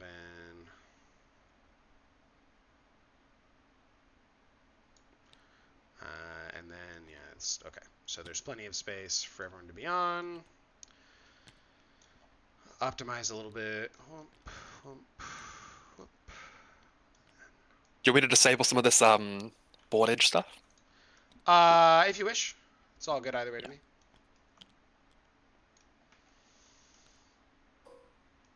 No, I was.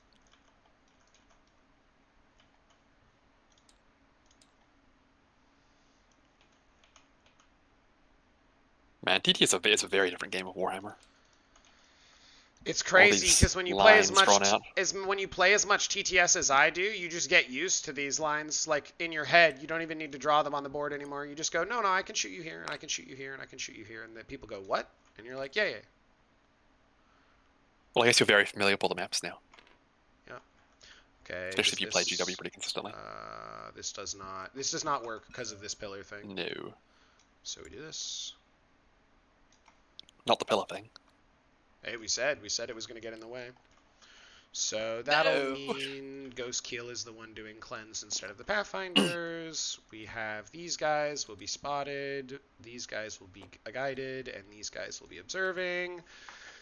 I completely forgot to scout my Krutox Rider. Remember how we pre-mentioned he gets onto this, and then he can be the guy who walks onto this for 7. Glork. He would be here, right? Yes, and then he goes here. Yeah. So I could do that. Is it literally better to have him behind and the Ghost Kill doing cleanse? There's no world where you don't pull this Scourge. I don't need to declare cleanse afterward. Pathfinders can always fail to kill, but they really should kill those motherfuckers. Yeah, okay. You don't understand. I'm lucky. That's my game plan. I'm with you. You're playing into my game plan right now. I mean, right, but it's the same thing for me. I have to take the correct lines of play.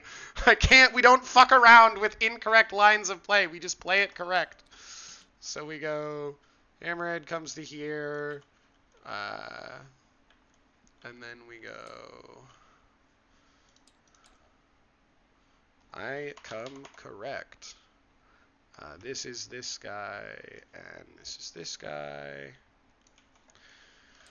So what's the fastest you could move here to get, and then to be able to like disembark and shoot? It's you can't advance and do it, right? Just any unit in your army coming this way. The hostess with the mostest is like the raider moving 14 and then shooting. Perhaps. And then disembark free, then move. Or then charge, sorry. It's not, I'm not crossing to your side of the deployment zone of a raider. It's not happening. Perfect, yes. What I want is Shadow Sun to use this. Lone op? Yeah, since she's lone op, right? I want her to be my, like, I can shoot into the racks last. And be safe from you, if possible. But if you tell me I can't, then I can't. You might be safe from the raider, but you might not be safe from... No, that wasn't why I did copy paste. From the cordon side. The raider goes straight, it moves its base 6 inches this way. Do the thing, right? We save its position. 8 inches. Go here, there's 9. And then it can go another 7. You got it. That's 1. 5. 14 inches. And then you get 14 inches, then free out the back is where you get the squad. So 15? We're good. Yeah, you're good. Perfect. This Venom, will save its position and be like 5. I'd be faster just disembarking and moving the squad. And the squad can go 11 inches from there. They can go 11 inches from the edge of the Venom?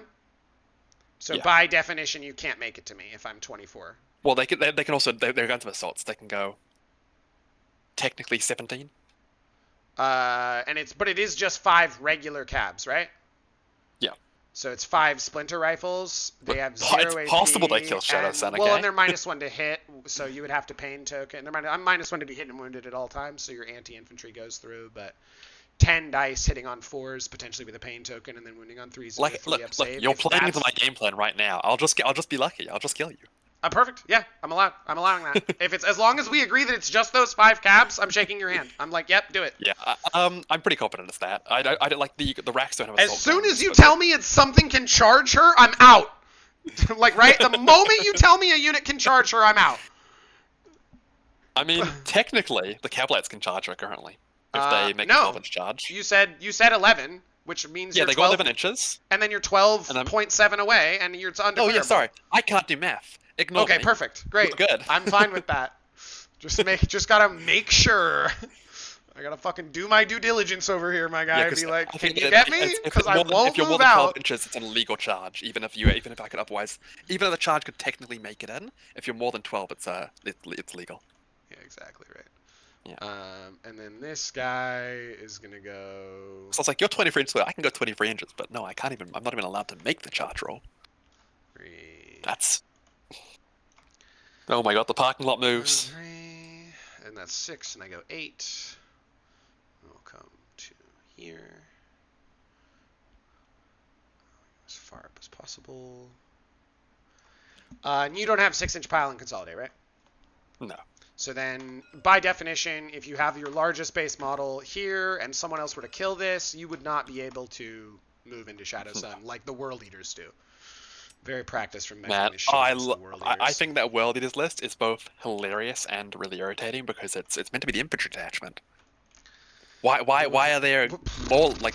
Why is the like Forge Fiends and World Eaters in day? Yeah. Don't get me fucking started. Why are there demon engines like chain reacting around your board? Okay. So Piranha goes out. Other Piranha replaces him. Stealth suits are set up over here. Hammerhead's good. This Riptide wants his 38, which is to here. So Skyray moves first. Lodges himself there. We want to see these. We want to be on the line that sees the Scourges for whatever it's worth. And then Rippy. 37, 38, 38.4, so we go back 0.1. Alright, so Scourges can't shoot me. I can shoot Rax. Stealth suit over the line. Chillin'. Big chillin'. Those guys are all good. The Riptide over here we go. So if you go 14 into this building, you have this weird problem where this is in the way. So I should be able to put a Riptide fully here and optimize this. So he can go a gajillion. Let me just save his space to start to make sure. This is 4 + 2 to rotate. And if this model were to come 14, you could see me like this. And so let me actually go. If all 5 were to come 14 to here, then these 3 draw like this.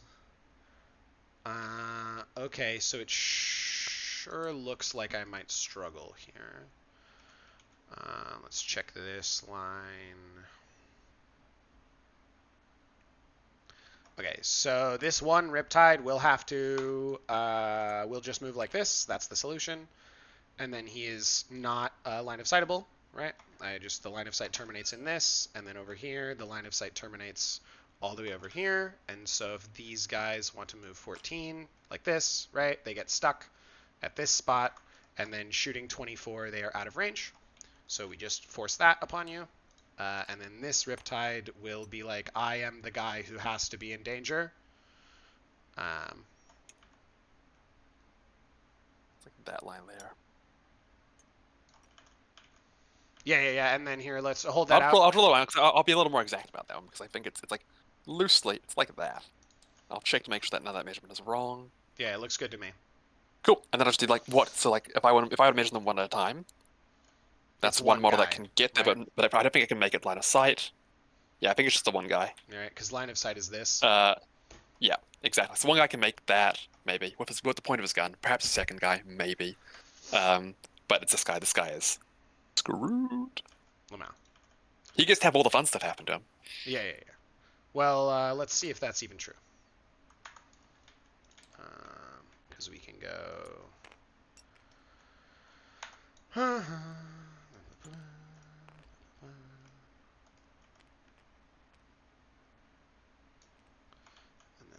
through here, and then this guy can come back.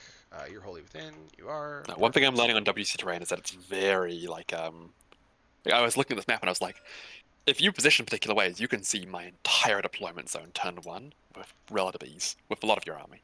Yeah, of course. It's very different to WC than as opposed to GW is different as opposed to WCC. Yeah. And I cross the threshold. And the stealth suits just stand here. Here.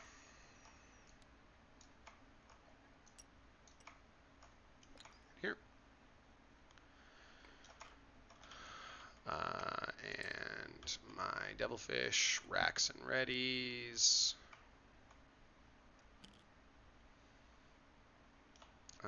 Better to be like this. Nope. Excuse me. Go to here.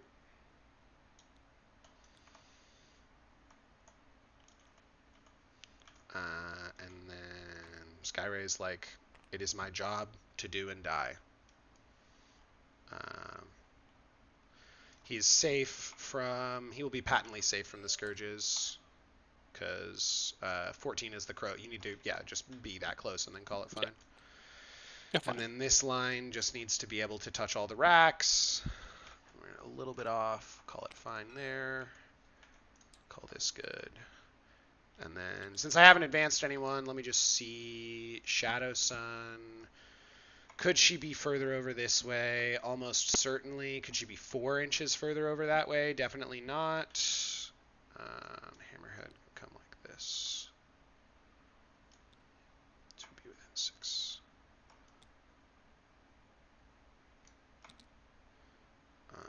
Okay, I'm a little far, and we're a little far. Okay, and then he gets the rerolls and he doesn't, so this is fine. So we do Skyray here. Hammerhead needs to be like this, but then it's fine. And then Riptide is fine. And okay, so then I have Stealth Suits, can spot for this Riptide, into the racks, into the middle. And should I have another unit that can see the middle? This is not terrible to move up like so.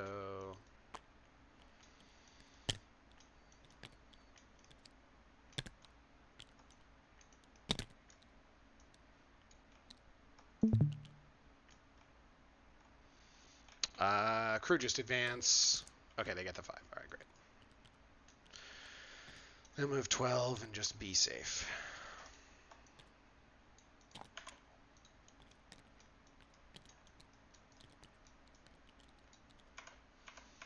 And that is 8 OC, and I just don't want to get shot by that Void Raven. If it comes may not in next come turn. down this turn, you know? No, on your turn. Could be anywhere. If it comes down next turn, I don't want to get shot by it. That's the intent I'm It can declaring. currently shoot the Crude. It can, because it can come down where? Here? Or here. It doesn't care about these footprints on the terrain here. Right. It's of course. It's an aircraft. Thank you. Yeah. So thank you. if you want to pull it back, I don't want you to get gotcha by that. But yep, it can shoot. That's why I'm declaring intent, so that you can give you the opportunity to be like, no, you're no, not remembering how this works. Yeah. Okay, great. Yeah, perfect. Yeah. like trust me, they are on the list of things I want to shoot. Yes, and I would like the Vespid to also not get shot by them. Yeah, the Vespid was pretty safe. The gun's 24-inch range, so like you're very safe standing behind this run. And then I would check line of sight on this dude here because like this dude is a little exposed. It's possible. Yeah, we got to check on this Venom. No, there's no weld. Yeah, there's Venom there for Rapid Ingress. So Venom cannot come in. I screen it. It's screened. Yeah, you're pretty happy with that. Yeah, you're off the board where you've moved it to. Yeah, exactly. Yeah. And then so the Vespid are just gonna do this, right? They're like, we will also hide since we don't need to screen back there. We will just also hide, not get dropped in on. So that settles all of them, and then I need this Piranha. Okay, and then you need to be rerolling ones here. Yes. Okay, great. So it's less important for the Hammerhead, so I'm changing a choice. This goes here, and this Hammerhead goes back to being as far up this way as you can. And then we have rerolls, and we have rerolls, and we have rerolls, and we have rerolls, and we have rerolls.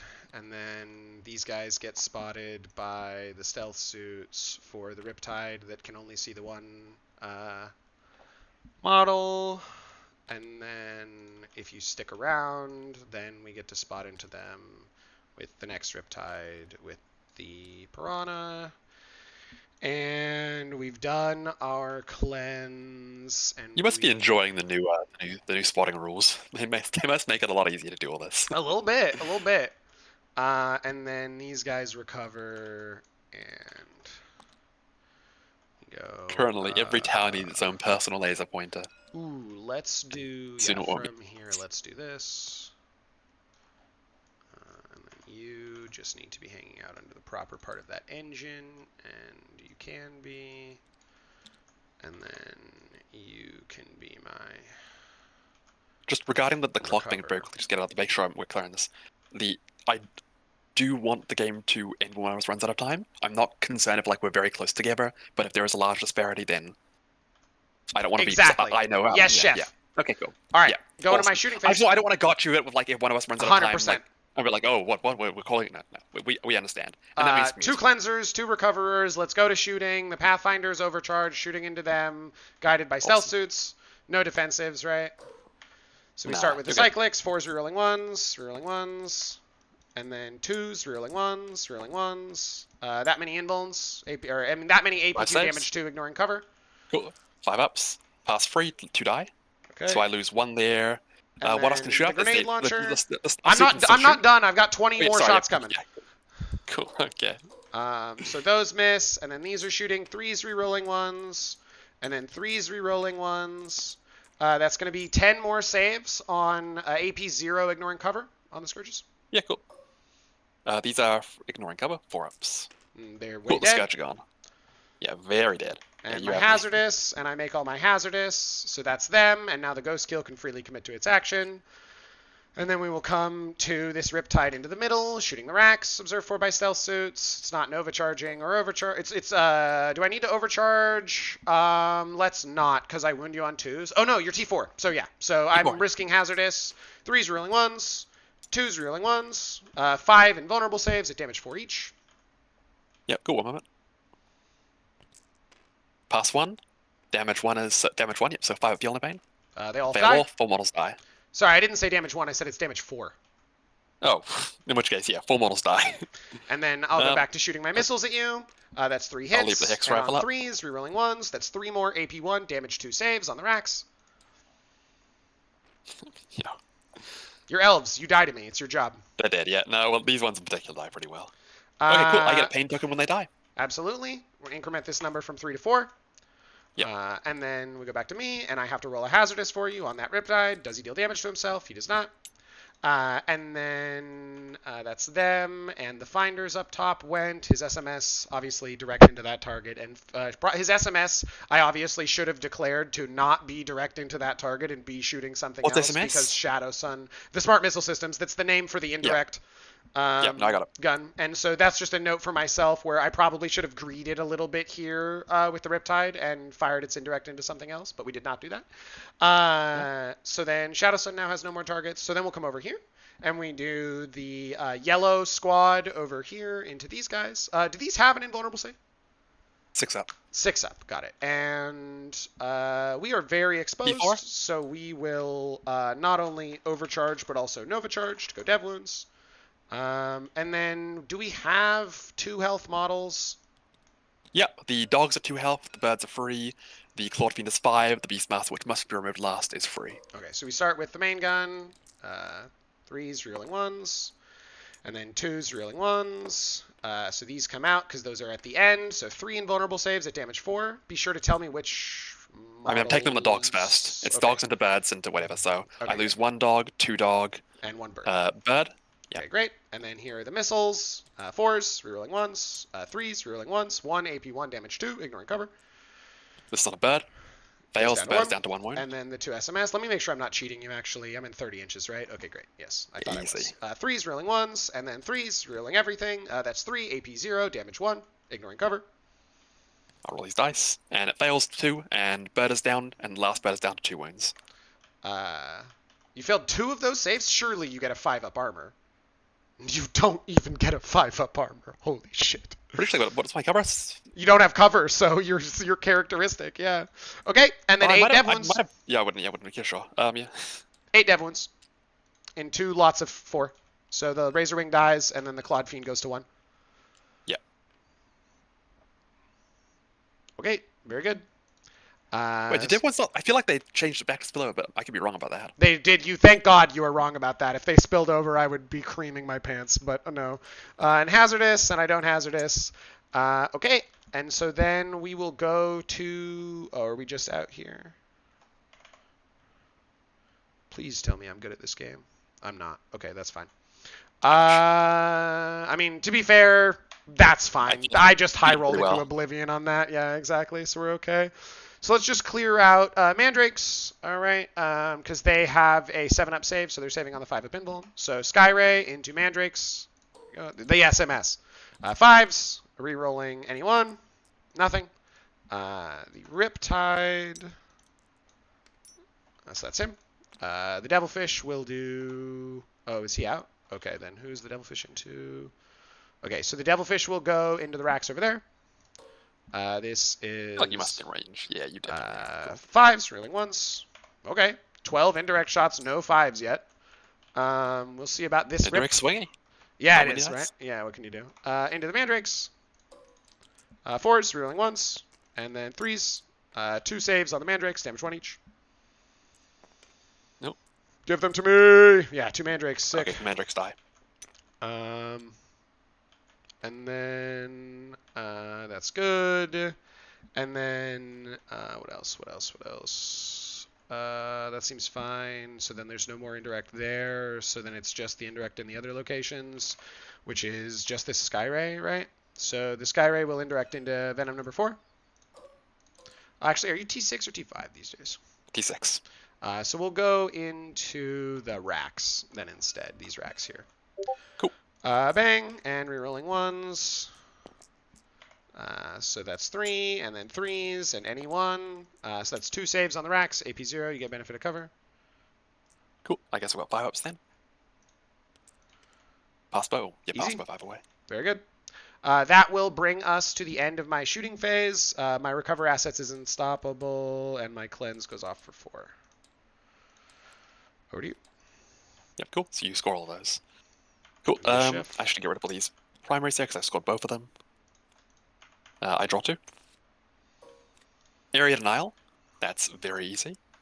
Cleanse. Cleanse, which will be a little bit more difficult. Which is actions on objectives. And obviously, you forgot to bring the Mandrakes up, so they will be on the ground where they are. That's alright. I did forget to do that. I need to remember. If you want to, from now on, we can establish a pact where our Mandrakes and Vespid always go up, but I feel like that feels a little scummy. I should remember. It's something that it is a decision technically. Yeah, I definitely remember to tell you my Vespid went up. No, I'm not stressed about it. You're fine. I'm going to disembark the Cavalites. Come to daddy. They're just going to walk forward and they're going to go into that middle objective there. As they should. Yeah. So disembark 3, move total of 7. Real quick, I'm just going to do this. Do what? I erased all the drawn lines. Yeah, cool. To make our board clearer. Cool. So yeah, any part of the model, I'm just going to move this guy back 0.1. He's now legal. And then you're good, and then this guy can come another 0.1 forward if you want. Oh, we're good. Okay. 10 OC on the middle, so you get what you want. Yeah. Obviously, I have a refund and reroll eligible Overwatch here from this Riptide, because Shadow Sun is a 6-inch aura of refund and reroll. Just down? Am I going to do that? There's what's your line? I feel like there's no world where you care, is the answer, because it's only rerolling 1s, and it's only refunding on a 5+. And so you I'll still deny the opportunity because like neck wounds or something like that. Sure, yeah. Like, you can, yes, we agree. I got it. Got it. ADC there. But friendly game, I never want to be like, man, you walked into my Overwatch. Yeah, cool. And I've got I want to shoot you here, so I want Haywire Scourge to pop their nose over the wall. And they're just going to pop their nose over and be prepared to pop back, to be honest. They just want to... Yeah, of course. And they don't roll these days, right? It is 6-inch auto. Yeah. So then I am happy to thumbs up pre-approve you. Every model has line of sight, every model has range, and every model will safely move back into the building when you go. Yeah. Cool. Otherwise, they're getting a pain token to send them. That's fine. They're safe to do that. This is a secondary game for me. Let's make sure I do this properly. Area Denial. I've got that cleanse. That's in the middle of the Cabalites and on the edge, probably with the remainder of the Beast Pack. I think. If they had passed Battle Shock, which you do need to test. I do need to test for that, yeah. We'll roll for the battle with the Beast Pack then. They fail? Beastmaster is 6. The beasts are all 7. Yeah. Or 8, or whatever. Okay, cool. Yeah, the Beastmaster passes. Cool. And yeah, he's just gonna run right forward. Get there. Do I care where? Yeah, this guy's gonna hug this piece of terrain like so. If you want to, you can try and get some fun line of sight on him. I'm pretty happy with that. Yeah, okay. This model's going to go There. Cool, we're good. I can adjust closer as needed.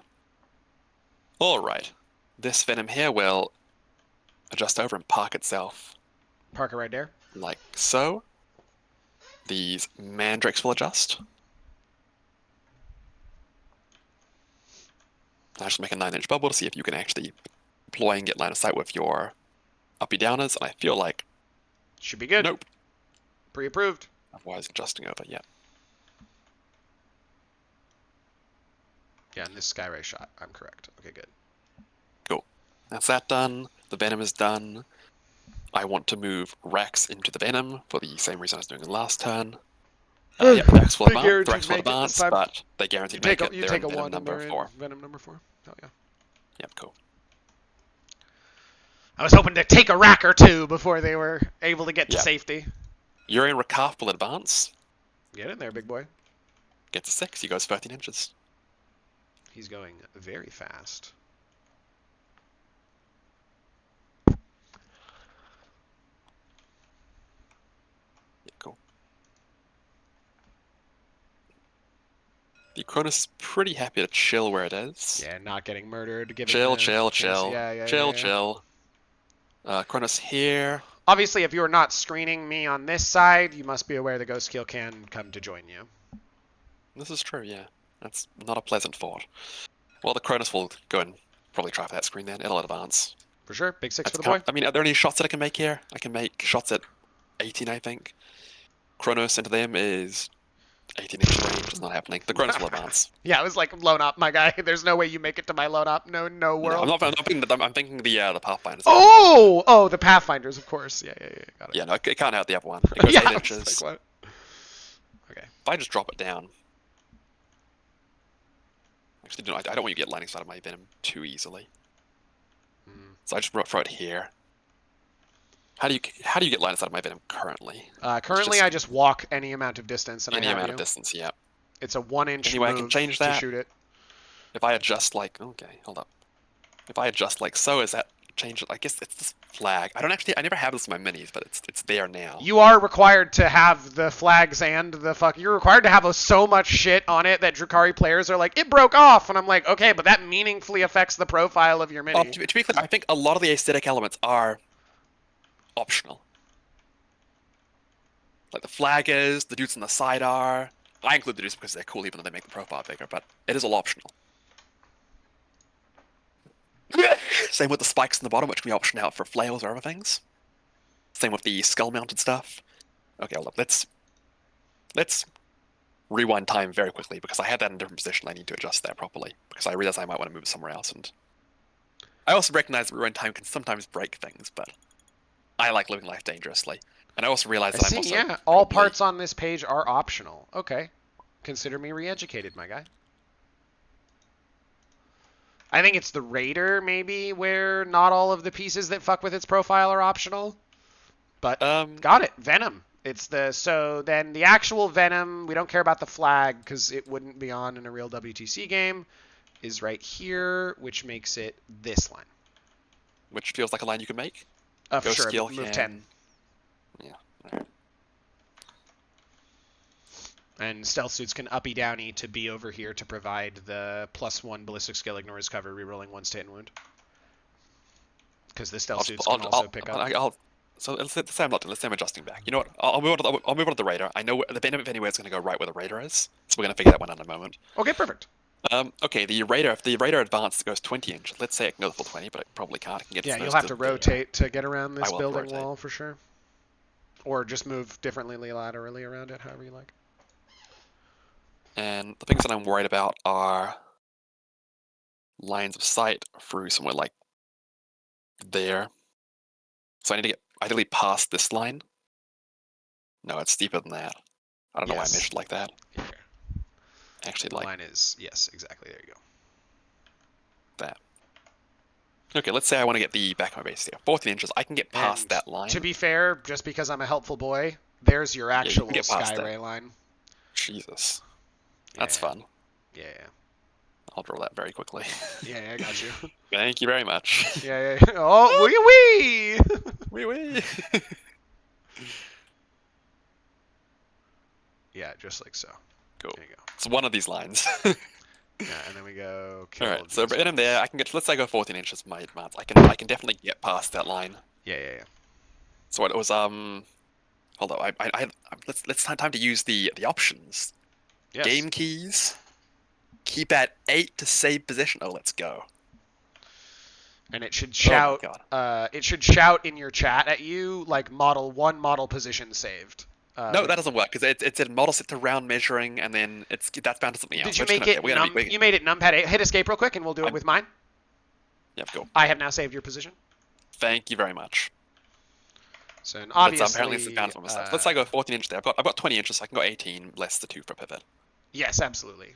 You still have to make sure you're not clipping any part of this building when you move, even if you do pivot. But I think we're both looking at the same thing. If we feel like I'm pushing it, I will. Yeah, exactly. Yeah. We'll check. Which I don't feel like. So I can actually pretty comfortably get to like locations like certain. You rewound time, so every line on the board became physical. Okay. Yes, there we go. Okay. There we go. So that's behind that line of sight. Is there any other line of sight I need to worry about? Not really, because this piece of terrain handles pretty well. These pieces of terrain do a fucking tangent line, so you cannot shoot from over here into back here. It's literally not legal. Obviously, a model rotating 8, right? Moving 8 plus rotation can do the sneaky. So my Sky Ray can do this sneaky. Could do it, okay. And then shoot in through like that, which is why that Sky Ray is. It's not the fact that it has to actually move sideways to get around this terrain feature, because it's got a straight line. Infinite rotation. I know, but the base can't fit in a straight. If you were to go in a straight line here, the base would crash. And Maybe you go in a straight line and then rotate, which is the issue. It's definitely more possible with the hammerhead, but the hammerhead goes 10. Yep. I attempted to pre-measure both of these things, so if I'm off by 0.1. Oh, if you're off, I'm happy. Okay, that's the whole point of these models. It's not 0.1. It's just This guy should be here. Is your radar good where it is, or do I need to put it back? It's my rate is probably going to be adjusted for, but I'm just checking line side because I know this line side is the one that I have to worry about because there's a hammerhead here, and it's like that's the scary line as well. Okay, now I've saved all 3 models' positions, so here's what I see in my head. Yeah. This is 3 and 2 for rotation, right? And then this is another 1 and 2 for rotation, and I've still paid the 2 for rotation, so I have 4 left. And then I can come and be here. If you pre-measure, I accept that you can do it. And then I can be here. I'm just showing you it works even just by definition. Look, and I have 1 inch left. So here I can put him back in the start. I don't have to do anything. I did it correctly. Is my radar still saved? Is my radar still saved? Yes, yeah. Okay, so let's I'll measure that line up then because you can make this line. Yep. Like. Yeah, and your line's a little wide, but you get the idea. Yeah. So if I want to be safe, I'd park something like there. You happy with that? Is that a safe line to you? Looks good to me, yeah. Assuming you can't impact that? Yeah, cool. Okay, cool. And then otherwise, around the back, I'm safe there. Yeah, hell yeah. The Cronus is gonna... I'm just gonna move you off the terrain slightly. But yeah, the Cronus rotate because I realized apparently the tentacles being over make it technically shootable. What? Maybe. Does it? I don't know. It's technically a flying base, but I forget that sometimes in TTS. Oh my god, it's not a walker. Yeah, no. It's not a walker. So yep, your tentacles cannot be transgressing any lines. That's fucked. Yeah. You know, if you feel like you want to touch that terrain, you can make that shot. Okay, cool. That is. Yes, chef. A lot of my shit done. Looks good. And then you're back to you're not done with everything because we had agreed the Raider was getting out of the way of Venom 4. So and the make Venom sure 4 is going to, as you declared intent to move Venom 4 to hide. Pull back to there. I wouldn't actually mind pulling it up a little bit because your guys can easily touch that. So I'm actually worried about that line of sight as well. Yeah. Okay. So let's say I pull back to there. Yeah, looks good. We remember there's an original line where you're safe. Like this. Yeah. Go 10. Kind of regret getting the Rex inside there now. So, yeah, whatever the original line is, I want to go. I mean, there's the racks. A free inch to advance onto the objective marker now. That's all I need. Okay, I was just going to say if you want the racks to just be in this corner, that was clearly the intent of the racks moving over there. So I'm fine if you want to just have 5 racks in that corner. I've embarked. All that matters. I'll embark. I'll come into this play. Also, there is an advantage to be had here. You can't indirect the racks now. True, as opposed to letting me indirect them. Right, I would let you choose either one. Yeah. And with pain tokens, I can give a bounce to rerolls, reroll bounce rolls. That should be fine. Were you going to say something? Oh, fuck. I didn't know my mic was unmuted. I'm sorry. I was talking to my dog. You can talk. That's my bad. Okay, I was like, did you unmute for some reason? What's up? What am I fucking up? Don't let me fucking misplay. All right. Now, do I even want to bring the Void Remote now? Because I feel like the Void Remote does fun stuff to your deployment zone. It's great. If it comes down, what does it do? It probably just pops down like there, shoots, I don't know, some stealth suits off, and then dies. Cool. It's not coming down. We're good with it. We that's a final decision right there. Okay. I mean, I could also come down here and pop the Pathfinders and... Does the Recruit have Lone Op? No. Nope. So I could pop the Pathfinders and the Recruit Operative probably pretty easily. But I've already screened out this side of the board. Pathfinders drop means something else is going on there, but something else can go on there. You're not actually... not a lack for options for that objective. Cool. I am happy saying that is my, movement, deployment, going to shooting bays. I'll take my actions, which are cleanse. I'm taking that. Oh, I'll do that. I'm doing that in the middle and in the middle here with the Cavalites and with the Beast Pack over here. Action. I'll go to my Scourge. They'll be assigned a pain token as per start of movement phase. They are not in range to refund. Oh, maybe they are. Of course they are. We set up the chronos properly. Yeah. That was the whole point. They don't refund, cool, but that's okay. Refund. We're down to 3 pain tokens. They'll make all of their shots into the Piranha. Okay, and this is where we're just like, don't beef the wound roll, gang. You're so swingy. Look. Hitting on 4s. Uh-oh. That's right. Alright, we're fine. So look, converted. And then now, don't beef it. They're good. You're dead. Cool. I don't explode. To be fair, they killed me by exact. If they had rolled one less successful wound there, the Piranha lives. Look, man, you rolled well. That's what you said. You were like, I need to do the thing, okay? Yeah, exactly. Cool. That's my... I'm very happy saying that's my turn. And going through, I've got nothing else left to do. I score areas in aisle 5. You are not in the middle, I am. Bryce. Yep, I missed something. Yep. Oh, yeah, sorry, yep. And they moved back. I was like, it better not be the end of your turn, otherwise it's the end of the game. Get those guys back inside that wall. We agree where they're supposed to be. Helpfully back inside the wall. Now it's the end of your turn. You score area for 5. You score cleanse for 4. You score 5. You did score 5 primary. Score 5 for primary, 1 to real 5. Yeah, because I am on field. Very good. Cool. That's the turn. Okay. Cool. I'll click it over to you. So your fight phase, Vespid go up. Do I want to spend 1 CP to send stealths? What am I killing this turn? The Beastmaster unit has the fly keyword, right? Isn't that kind of him? Okay, that's kind of him. So I mean, Skyray gets full hit rerolls into you. So Skyray, with no other targets, should be able to trivially clean those guys up. And then we have Riptide into Chronos straightforwardly. Like Riptide into cabs in the middle, whatever. And then on this top side, you did the retreat. You did successfully retreat. So that means this Venom, because the Venom was dead, right? That's why I was like, I love killing a Venom and all of its contents. So, but you did successfully retreat. So you're safe there. So the real question is, no, you did screen properly, so I can't go get the Scourges over there.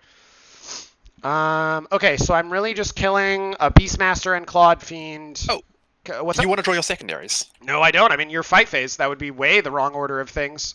So again, as I was saying, I'm killing this, and I'm killing this with Riptide Direct Fire.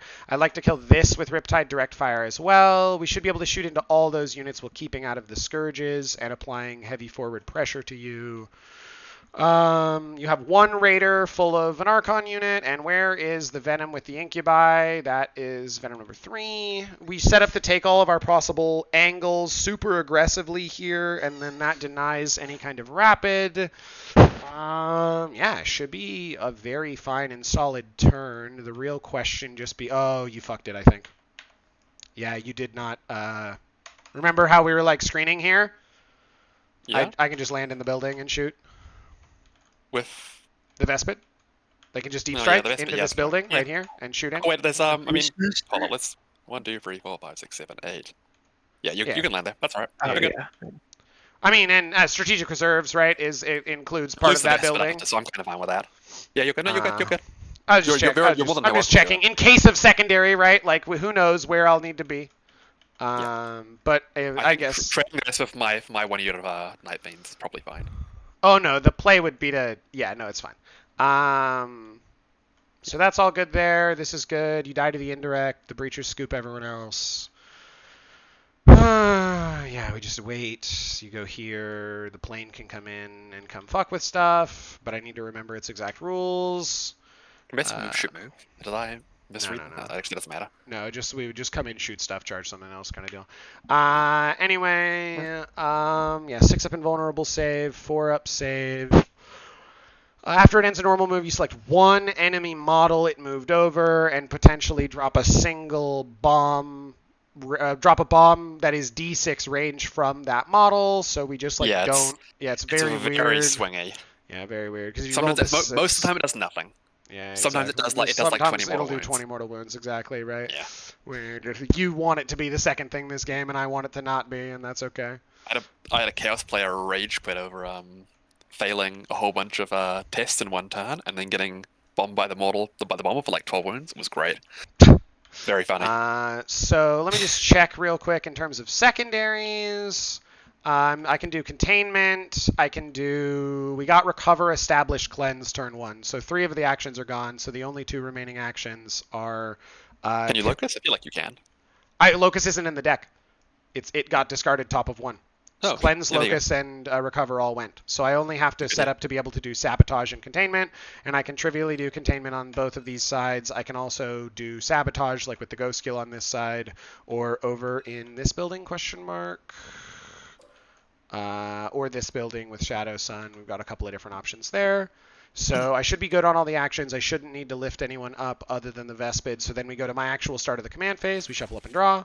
Give me some good cards, please. Extend, secure. Oh, baby, I love a 10. And you scored 10 for primary. Yes, chef. I'll mark you up. Thank you.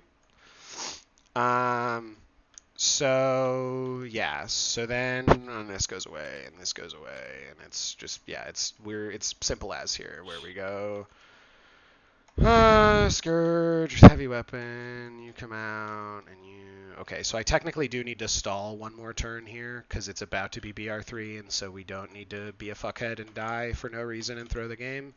So we just go, you moved him back further, so 38 is slightly closer. Yeah, you're good. I'm willing to let one Scourge shoot me if the squad wants to do some weird split firing something. And then we've now moved on to the line where we can see all cabs with the gun. Okay, great. Yeah, they're dead. Don't worry about it. Yeah, Shadow Sun's just going to do the same thing as before, where she's like, we're chilling. I just want to have 18.1. 18.1. There we go. And then we're safe from all of these targets. Because Raider... Okay, wait.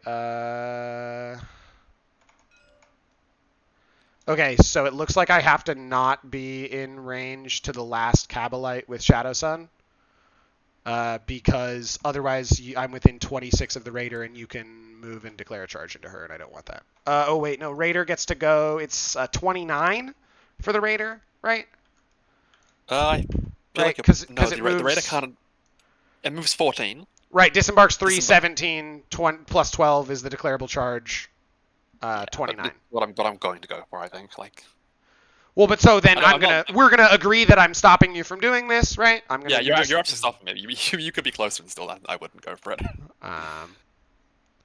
This guy does this. Oh hey, piranhas. Yeah, again. We're gonna make a repeat of last time. He just comes out to do the thing where he gets to tell you that you don't get to do the thing. Yeah. I understand. And then we come to here.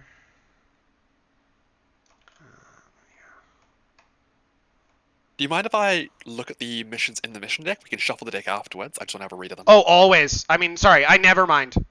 I'm just letting you know I'm doing reasonable. it. I'm letting you know, and we'll shuffle it after, and I'll do it in full view of you to avoid any. Yeah, you're great, my guy. I trust you.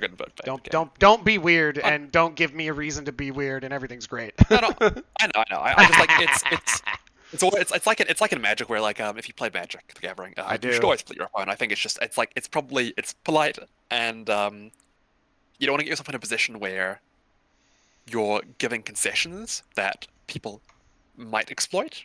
It's just good practice. Absolutely. All right, we've got bring it down, which I guess I score for 2.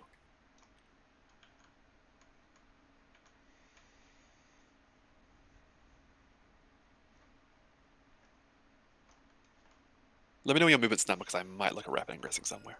Of course, you will. Absolutely.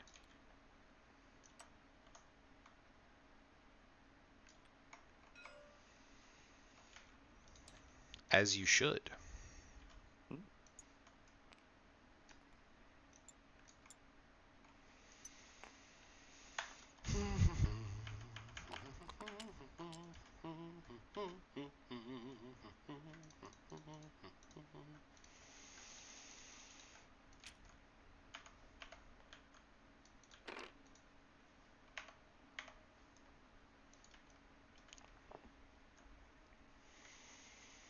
And then there, and then those guys can go there.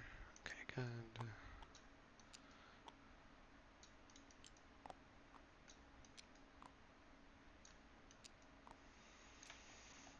And these guys are like, and that's all good, and this is all good, and then he can come out there, so you can come to here.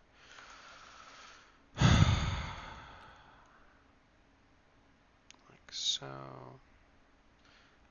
Just need to not get shot and killed by these guys, which is straightforward to do. And then those guys are good.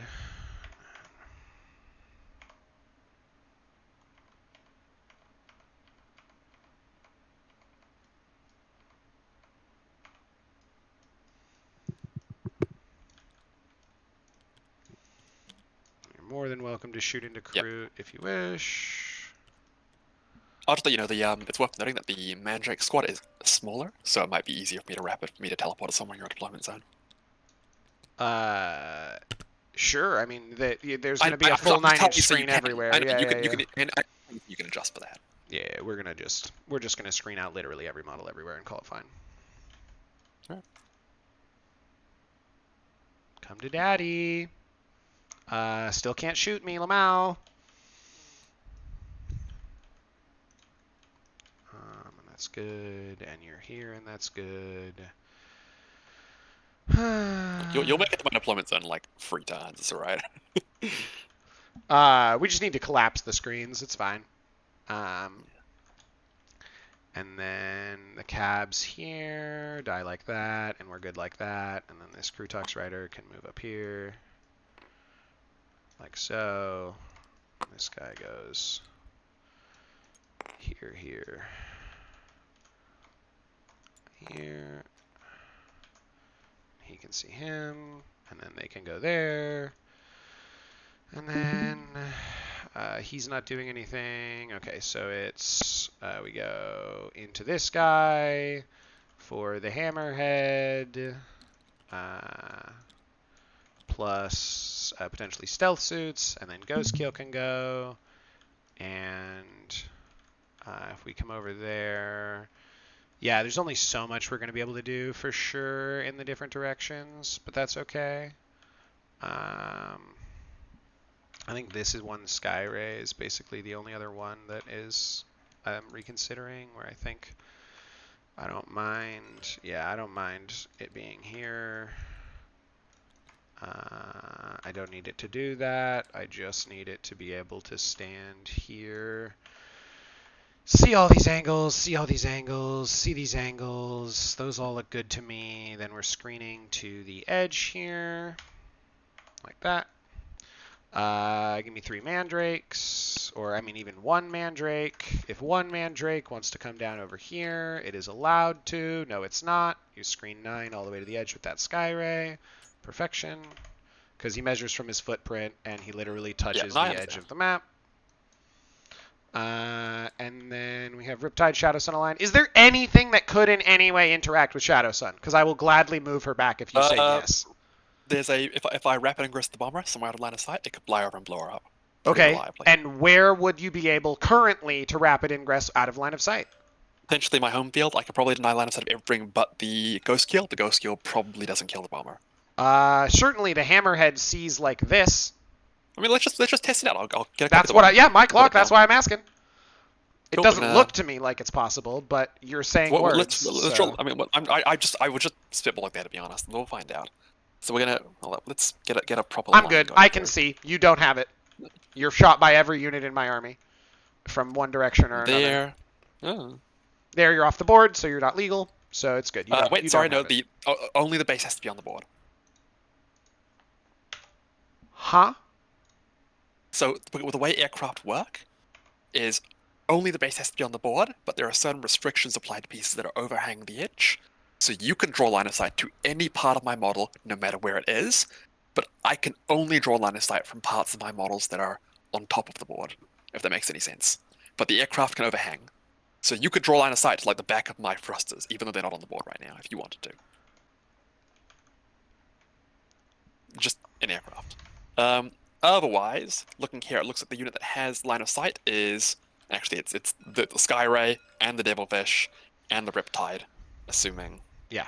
Okay. Good. So anyway, back to the thing I was doing before we became concerned that you could rapid, which you definitely can't. Well, I might be doing it because it depends on your range. Because I'm not sure. 72. The Iron Accelerator. Yeah, the Iron Accelerator can see me. Yeah. It's the range is yes. So. Moved, screened, moved, screened. These guys are good. Those guys are good. These guys are good. Cool. No, Hammerhead is all the way over there. Areas. So yeah, I'll leave it to you if you want to. No wrap wells it where now. I can. No, I'm not going to rapid ingress the bomber. I would like to if I could figure it out. Let's see. I'll give it a quick glance. But I want to say there's no place I can drop that isn't like properly hidden line of sight from everything. Mainly because the Hammerhead gunship can see me. On the other hand, I could just try and eat it. I've got stealth, you're hitting me on 4s. There's good odds you just don't kill me, or do anything to me.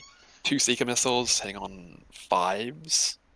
2s? I guess you can guide pretty easily. What's the range? Does guide have a range on it? Nope. No, so yeah, you absolutely can guide with something.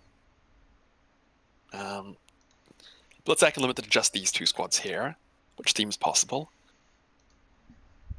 So you're hitting me on 4s. Does the Hammerhead have any rerolls on it, or is it just... It has an inbuilt reroll. It's going to get reroll 1 state and win from the stealth suits, and it gets +1 to hit monsters and vehicles in addition to +1 ballistic skill. Okay, yeah. So it's hitting me on 3s then. Yeah, with rerolls. And it gets reroll, hit roll, and wound roll? Just 1, but it will be rerolling one ones to both, and then an any 1 dice on either. Yeah. And that's because you got the stealth suits, exactly, yeah. Which, to be fair, okay. Here's if 2, I bring the bomber down next turn, 2. what happens? That's the question. Because I feel like this is my opportunity to get something done. Because I give it a 4 from honorable save, I have CP reroll, there's pretty good odds that I just don't get hit by the railgun at all. The bomber otherwise comes down, it can... I mean, what does the Ghost Heal have? The Ghost Heal is strength 8, so it wounds me on pretty high, yeah. 5s. Cool, I'm going to bring the bomber down. I'm going to rapid ingress it in my home field, and I'm going to try and get a line where I can agree that I can somehow get to your backfield after moving. So, I'm happy with the idea that it can be shot by that and that, but nothing else really. So, as it currently stands, which units would you say can see it? And I won't really argue about it, to be honest. It's Sky Ray, Hammerhead, Ghost Kill, Pathfinders, Stealth Suits. Okay, the Sky Ray actually is a bit of a concern. It's anti-apply 2+. The line of sight to the Sky Ray is this. And the range in the Sky Ray must be in range. So anyway I can get you out of range, because it's the base. Nope. No, there's no world. No, that's why I've aggressively moved forward on this turn, is to stop you from being able to do this with any safety. If you want to continue doing the thing where you're like, it's a dice game, I'm more than happy to oblige you. I think I have to. Like, it comes on next and does nothing otherwise. Also, if you move at all out of this Skyray, you enter this Skyray, which is the thing that I've set up. So you are eating a Skyray and a Hammerhead, both guaranteed. Alternatively, I can eat Cyclic Ion from this thing here, which is Strength 8, -3, damage 4. Yeah. And I would avoid the Hammerhead altogether. 6 shots, it doesn't have the +1 or the 3 rerolls, does it? The Riptide Battlesuit? It depends if I see you. Oh, sorry. No, it doesn't have either of those things that you said. No, it does not have any free rerolls to any dice, and it does not have any, yeah. So I guess the next move is if I angle in such a way, I can avoid the shooting off the Hammerhead and that Skyray. Yeah. And you give me the other Skyray, the Devilfish, and 2 Riptides. Does the Devilfish even have range on it? It's 48 inches. You've got the Seeker Missiles, yeah. Okay. And the Skyray has 3 Seeker Missiles. They get full hit rerolls against Fly, and they're twin linked. Okay. So I'm always eating a Skyray. That's just a fact of life. So it's a question of the Hammerhead over the it's the Hammerhead and actually there's a second Riptide head that can see me. Cool. We're taking this one. Are we happy to be just like dropping it like? That's where I can do it. So we're there. I can move. I can drop my plane in this footprint here pretty comfortably. Are we happy with that if I would deploy it like so? You're saying my plane would move here and land like that? For example, yeah. Looks good to me. Cool. Let's say I go there. What currently we're saying it's that the units that can see it are the Skyray, the Hammerhead, and Ghost Keel. Are there any more that you want to say that can see it? That I need to move around? Oh, I mean, remember I said 4 more units than the 3 units you just listed originally, right? Okay. What else? Yeah, go, it's these guys, this Piranha. Sorry. See and shoot. Because I feel like I think the Pathfinders are out of range. Oh, okay. Then we're on the same page. Shoot. This, and that. Yes. Yes, chef. Awesome. Yeah. Okay. Cool. We're going there. That's my Rapid Ingress. It's a CP. Okay. And no, that's pain tokens. Where's my CP? Yes, which you should be at 3 of, to be fair, and then back to 4 from having killed me, 100%. And so you're down to 3 CP. Okay, great. And then I will continue my life. So we will start with the Piece de Resistance then, which is the stealth suits observing for the Hammerhead into that Void Raven. Yeah. I will fire the indirect from these guys into... maybe I should do something else first? Yeah, okay. So we'll do this first. These stealth suits will go for this Riptide into the cabs. And I don't need to overcharge here because you are the correct toughness of 3. 3s, rolling 1s. 2s, rolling 1s. 4 invulnerable saves on the Cabalites in the middle. Yep. Fail all, 4 Cabalites die. Okay, and then missiles, rerolling 1s. 3 hits and 2s. 3 AP -1, ignoring cover on the Cabalites in the middle. Cool. They're all dead. Yep. Okay, I don't need to test any hazardous here. Indirect fizzles. Okay, so that making me feel good. Then this Skyray isn't shooting anything. Okay, so then we'll go here and we'll have... okay, so yeah, neither of these Riptides are supposed to be able to see the plane via our agreement, right? You're just reminding me? Yep. Okay, great. So then we have...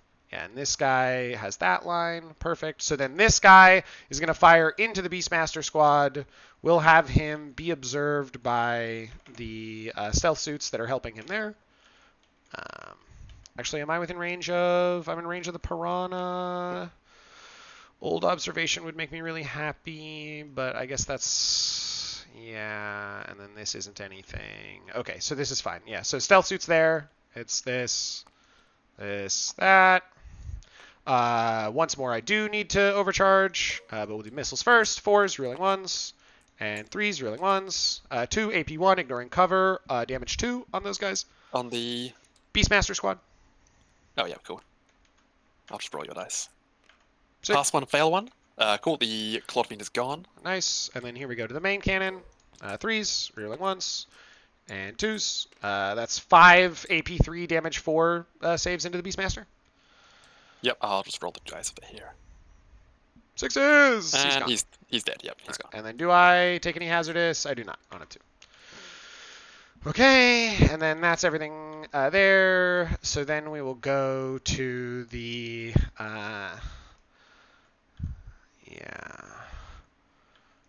we will go to the Riptide and the Skyray here into this Chronos. We will have the extra CP. So this is here, and then Pathfinder's just observed for Skyray and Ghost Kill, and that's fine. So I will spend 1 CP here for the Skyray to observe for the Riptide into the Chronos, and for them both to get all of the buffs. So Riptide goes first. 3s, no rerolls. 3s, no rerolls. Give me 3 saves on that Chronos. AP3, ignore and cover. Cool. These are free 6-ups. That's 4 damage each. Cool. I'll roll my Vilna Banes. 5, 10, 12. These are 5 Vilna Banes. Nice. The Chronos is dead. It doesn't explode. Instantly. It does not explode. Okay, great. We will then go to the... would you mind on this one if the Riptide declares its 30-inch indirect into the Night Fiend, since it wasn't even in... oh, no, it was... Yeah. Yeah, no, that's fine. Okay. All right. 4s. Which one you want? And 3s, and Twin Linked. 2 saves on the Mandrakes. Sorry, this was into the Mandrakes? Yeah, there's the indirect that doesn't do anything to the Chronos, right? Into the Mandrakes. Wouldn't it be 5s?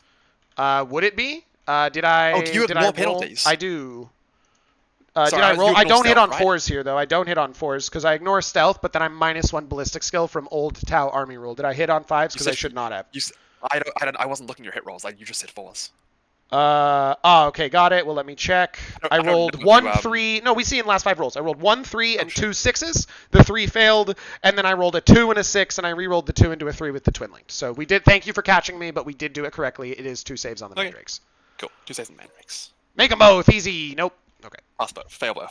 Fail both. Yeah, Mandrakes bye. are down to 1 model. Yeah, exactly. 1 model on the Mandrakes squad left. And then... That's right. I'll just get lucky and pass every other 5-up save by that squad. Yes, exactly. So the Devilfish then shoots. It can't fire into any... Just agreeing, right? It can't shoot into any target, but whatever its indirects are. So then we go 5s, rerolling 1s, 3s, 1 save on a Mandrake. He's good. Yeah, he's live. He's good. So then we go to the Skyray. The Skyray will Big fire all of its indirect into the Mandrake once more. Actually, no. This is Scourges, right? Yes. Here's a question: Yeah. Sorry. Go ahead. Is the Skyray marker lighted for? I'm gonna pass the clock to you for whatever question you're asking. Okay. What are we talking about? So, your greater good thing. Yes. It gives you a penalty when you shoot something that is not your mark target. Yes, if it has the gun. And is it a penalty to ballistic skill or a hit roll? Yeah, it's a penalty to ballistic skill, but it's not this model. Cool. See, it has an arrow, not a gun. Oh, I see.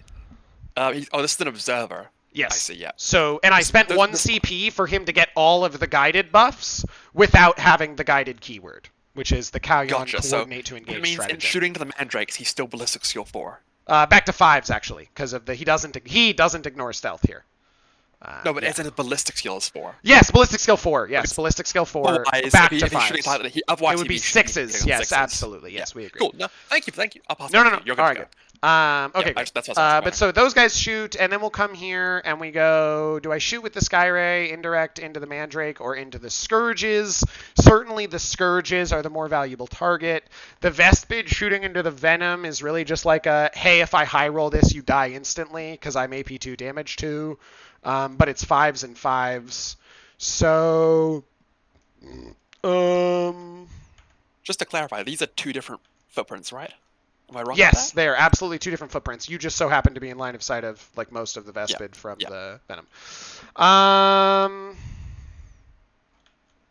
right, so we'll start with the Vespid just shooting everything into the Mandrakes. They're also stealth, right?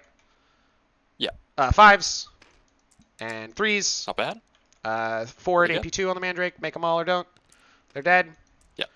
And Mandrake is then gone. the Skyray will do its indirect into the Scourges. 5s, full hit rerolls, and 3s, and any 1 reroll. That'll be 4 saves on your Scourge unit on your home. Fail them all for me. I'll take 1. I fail 1. I'll lose the squad leader. That's fine for me. Every model dead is another model that can't die in Overwatch.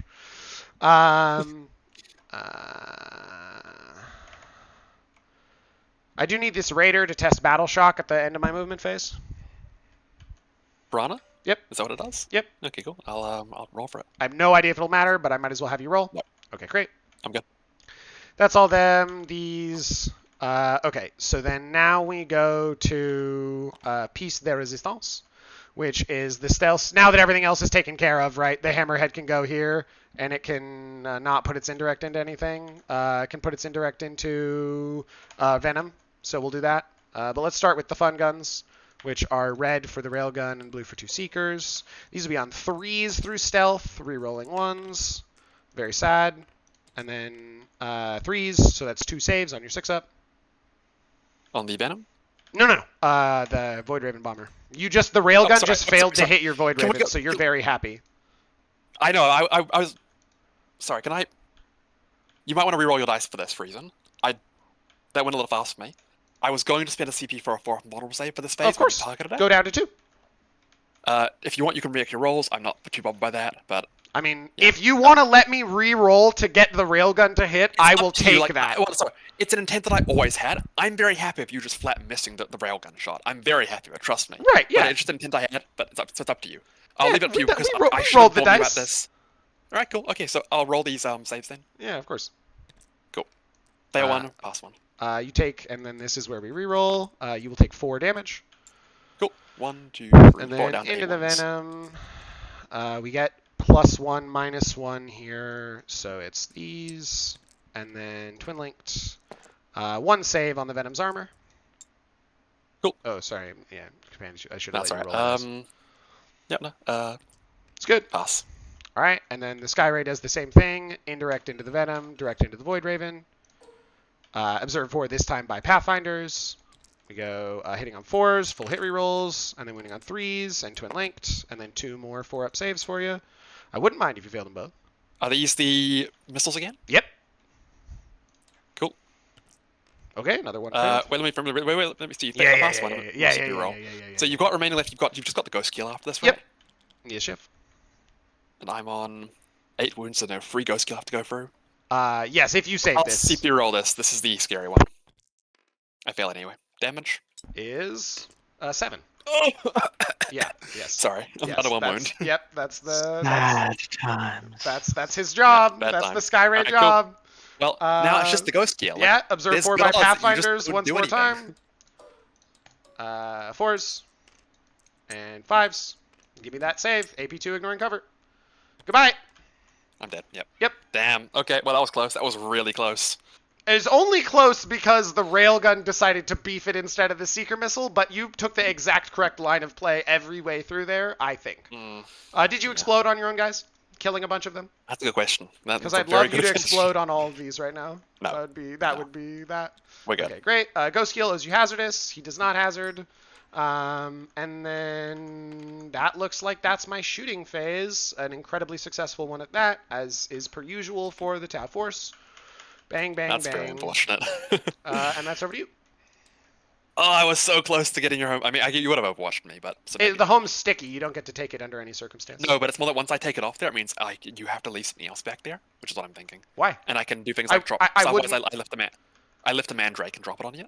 Ah, there we go. I was like, the Venom can't come in. It can't come in there. But yes, the other unit of Mandrakes threaten me. Because for sure. odds are the Crew Carnivores die, and probably the Stealth Battlesuits as well. Sure. I don't know that that's true. Let's run that after the game because I'm interested to discover together. It'll be it's. They're both of the targets are stealth, so are they stealth? Both of those targets are -1 to hit. Yeah, exactly. Oh, which case I just killed a crew then. So you get. Okay, yeah. That makes sense. All right. Okay. Well, scoring 5 for primary. Yes, chef. And do your thing. My thing? Oh yeah, Mandrakes lift. I didn't miss anything. Let this prove, Bryce, that I am a friendly guy. The Mandrakes lift. The Mandrakes are in the sky. Okay. All right, and now we draw. Draw. Bring it down, extend. Bring it down. Okay. That's 2 points. Extend battle lines. That's 5 points. Yeah, cool. Okay. Yeah. I am happy with both of those because I can at least score both of those. Yes, yeah. Your secondary draws have been glorious all game. Pretty good so far. Yeah. I've actually got a lot of secondary points so far. Yes, absolutely. Keep You've me gotten in it. 20 Yeah. off 4 draws, which is excellent for you.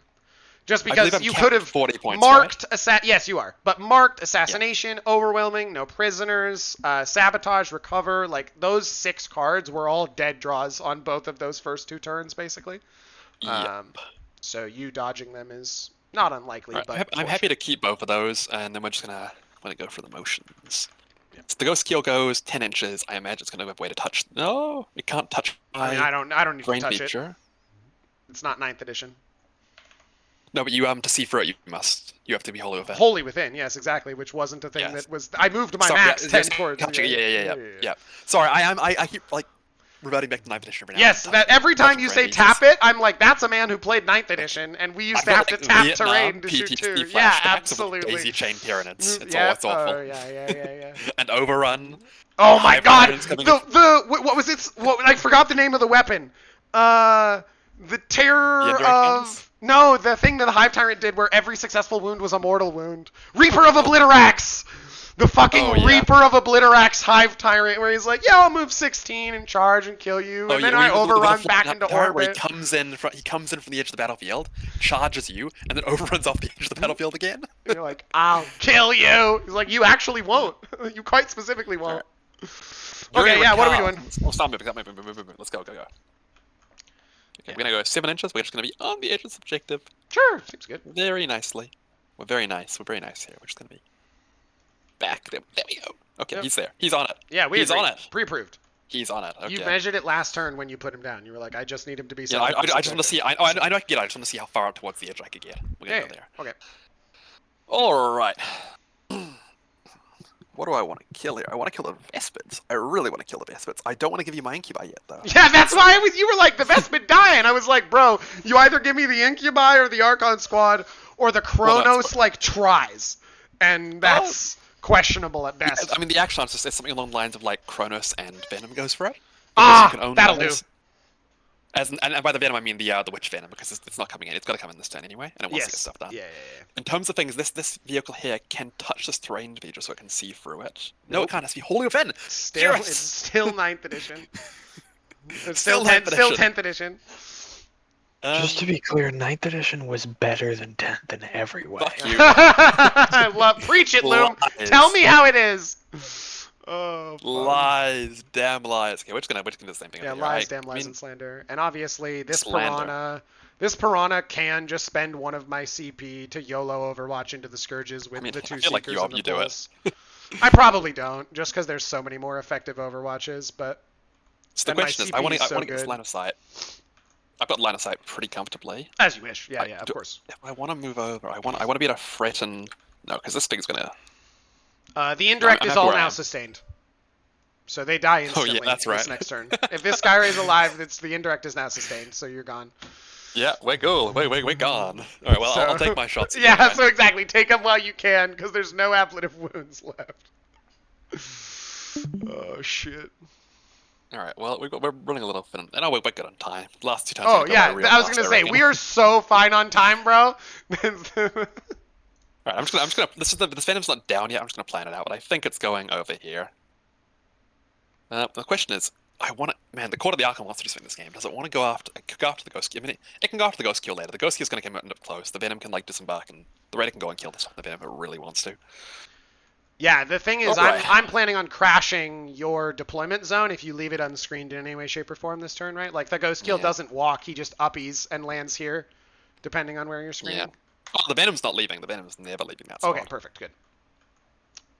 I'll open up some bubbles, but I reckon there's no way you can drop, except maybe with Shadow Sun.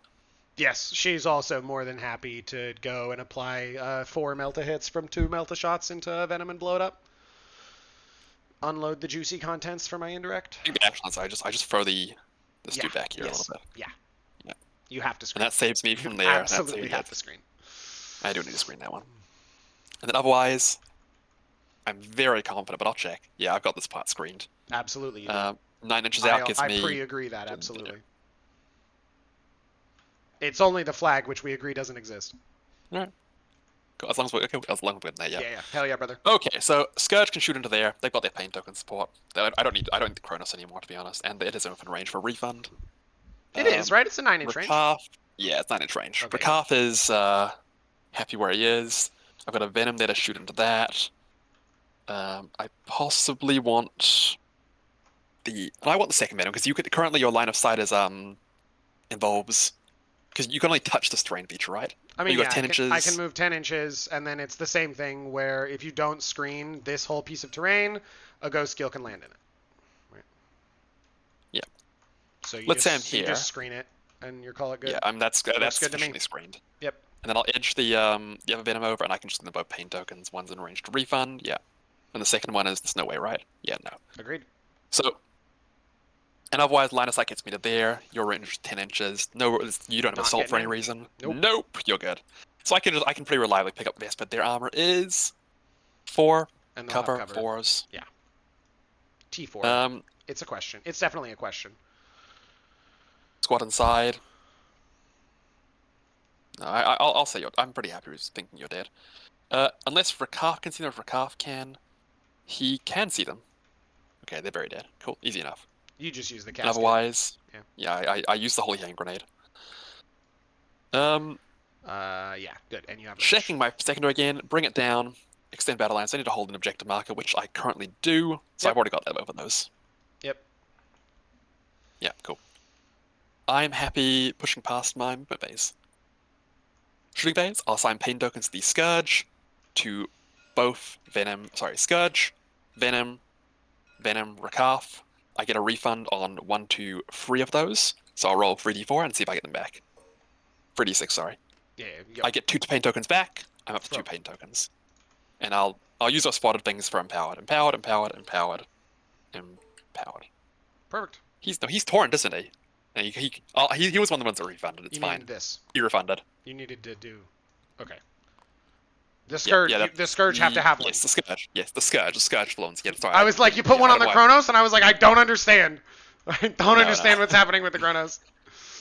In terms of Mandrake, they needed to come down. Sorry, the Mandrakes must come down this turn. I just forgot to do them. Yeah, they can just go back in the spot they came out from. It's fine. They're gonna be good. They're gonna go back in the spot they come from. They're probably gonna kill by indirect. So, hooray! Yeah, it's on. The alternative is what's your range? It's 30 inches range on indirect, right? 30 inches, so I move 36? 10 straight forward you, and then shoot 30. Yeah, exactly. You have to move towards me a little bit. You're gonna move towards me.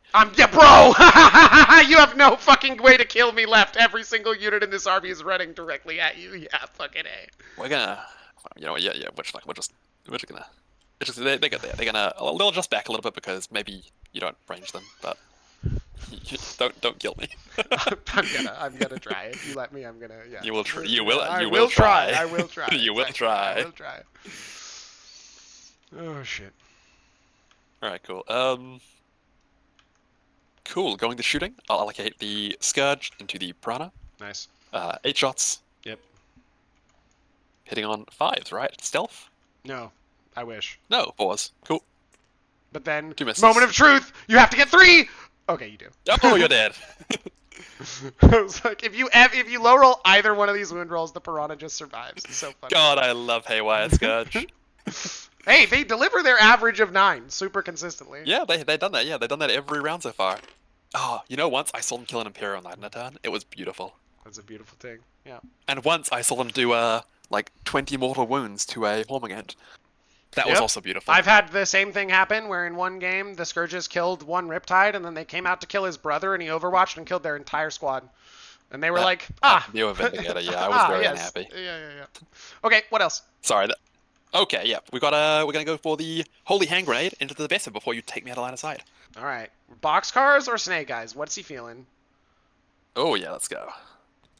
That's 1 too many dice. So. No, it's 3d6. Heard. Yeah. King. Pretty cool. Your toughness is 4, right? Yes.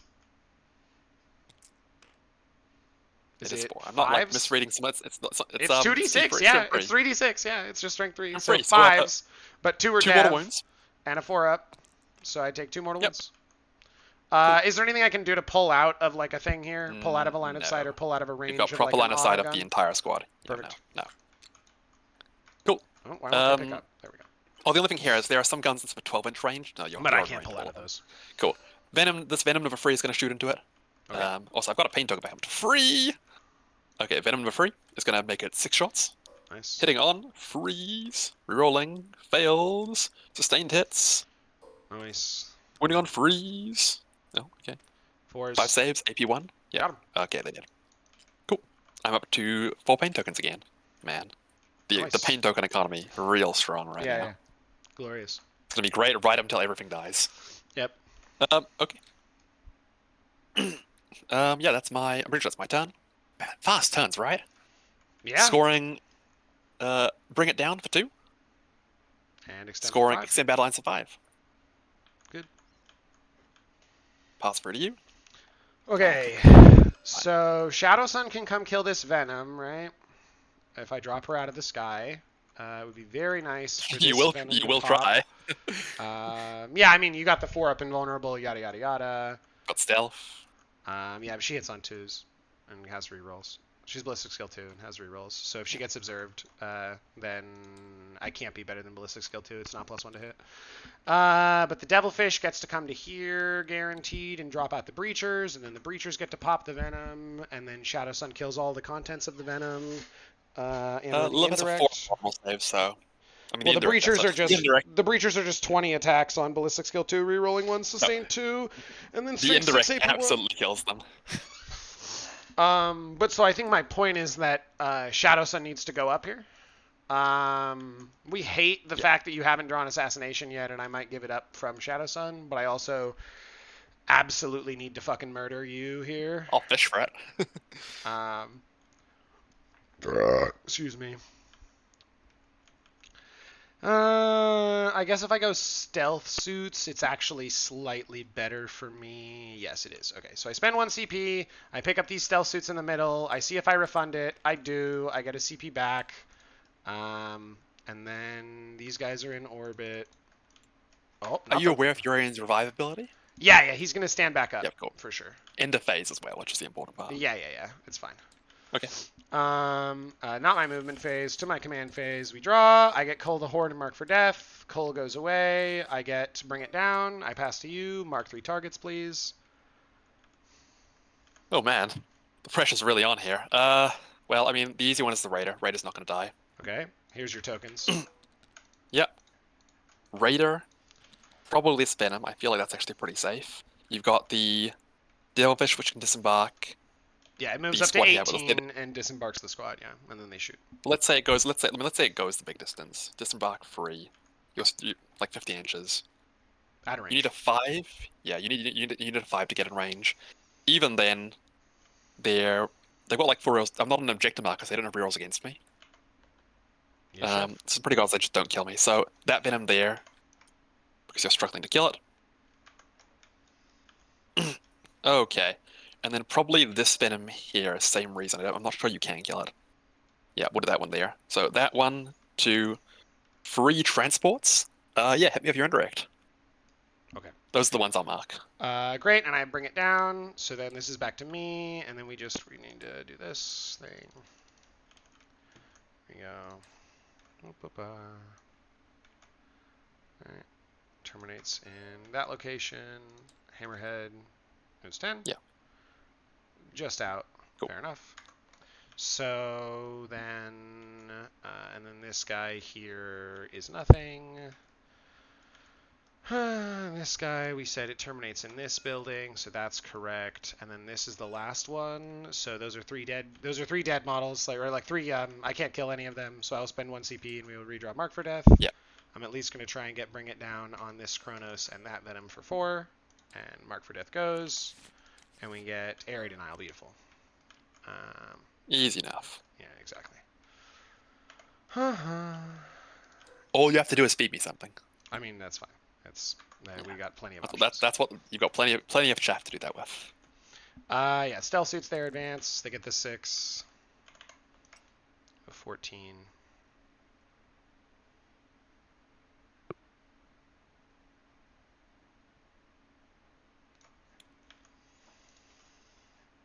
here, there, here. Am I actually in the area denial circle with that first stealth suit? I am. Perfect. Okay, great. Yeah, you got it. And then we see Urian. Okay, so that's that. And then this Sky Ray is going to come to here.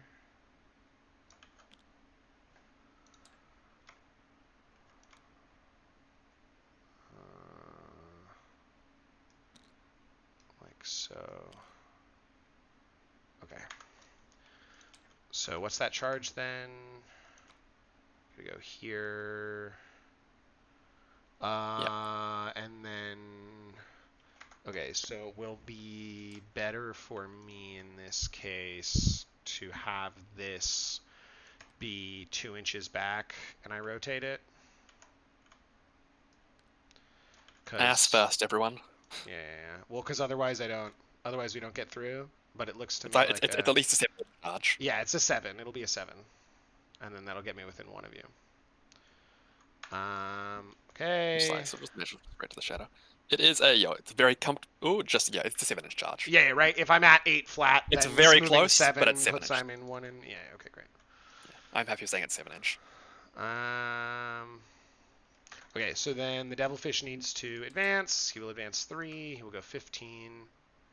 No, the reason all the stuff in the Venom is optional is because it all used to be war gear. You used to have like banners that would or mounted skulls that would give your opponents leadership penalties and things like that. Yes, same with the Raider. Yeah, 100%.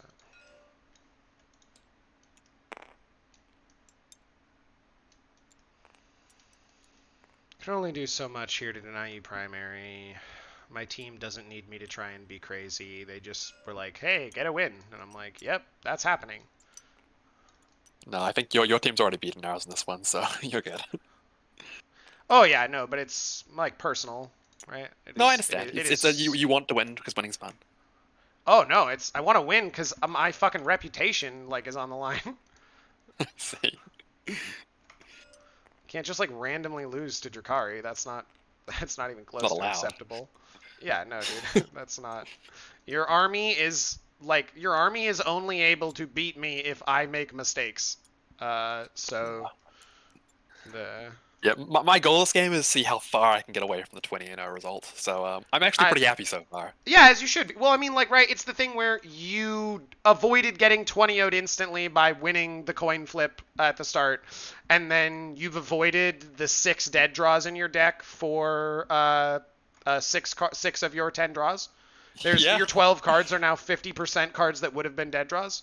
So, right, you're just getting lucky, which is what you said you needed to do. So you took the correct line to facilitate for yourself, and then play exactly right. I think far too few players are like, oh, and let me play to these outs. It's like, my God, you had a way, you just didn't. You just were too scared to attempt it. So I think it's actually something to think about a lot for teams, which is you're not just going for the individual, you're also going for a team's result, and sometimes that means playing incredibly conservatively. And sometimes that means doing the really risky plays because you need to 20-0, and you need to get exactly. You need to deliver. So you take the risk because if you lose it might not matter, but if you win it might really matter. Right. And I just want as many 9s here as is legally possible to exist. Okay, 9.1, and then you should be 9. We just got to get as many models that can declare charges as possible. Since the Breachers and Devilfish can't, I need the other ones to be able to. And then this Riptide comes 10 to here. No, so he'll come 10 like this, I guess. Hey buddy. Yeah, that seems fine. Look, I'm confident. I believe that you can kill Urine Rakaf at least one time this turn. Yep, and then we'll make it a 9 plus inches because I have to go around the wall, so it's maybe even a 12. That's okay. There's a non-zero chance that you fail all of these. It'll be hilarious if you do. And then you come to here. I think if I would go back last time and make any change, I would have advanced Urian.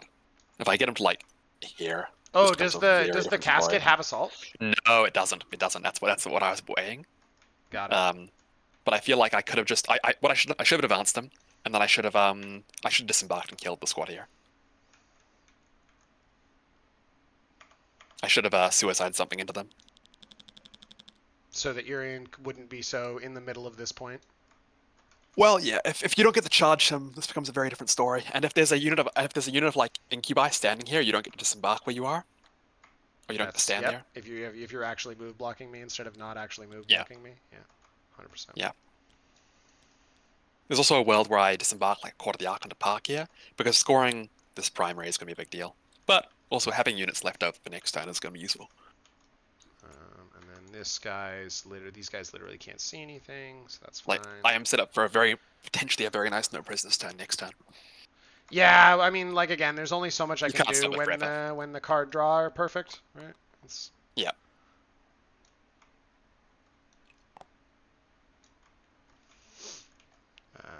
Bang, bang. Oh, have you scored primary yet? Probably not. You're holding 2? Yeah, you're holding 2. I'm gonna hold 2 this whole game. Yeah. Cool. No space for mandrakes. Krutox Rider. Ghost Kill. Yeah, what's in Venom 4? Venom 4 is Rax. Rax, yeah, 5 Rax. So, I am 16 inches from Venom 4. So I will walk.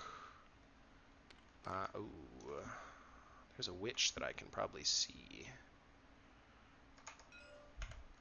Okay, yeah, so we do that.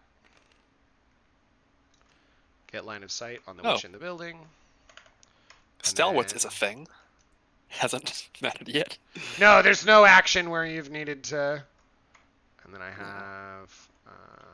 Okay, so I have to choose. It's a 7 or no, I don't have to choose. We just do this.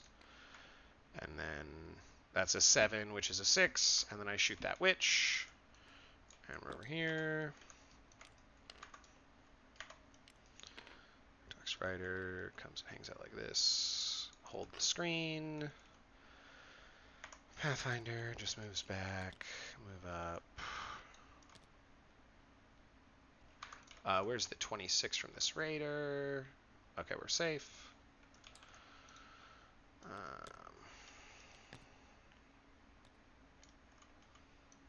And that's a bunch of OC, and that's a bunch of OC, and we stay 1 inch away from this wall, and that's all good. Hammerhead is going to come 8 plus rotation.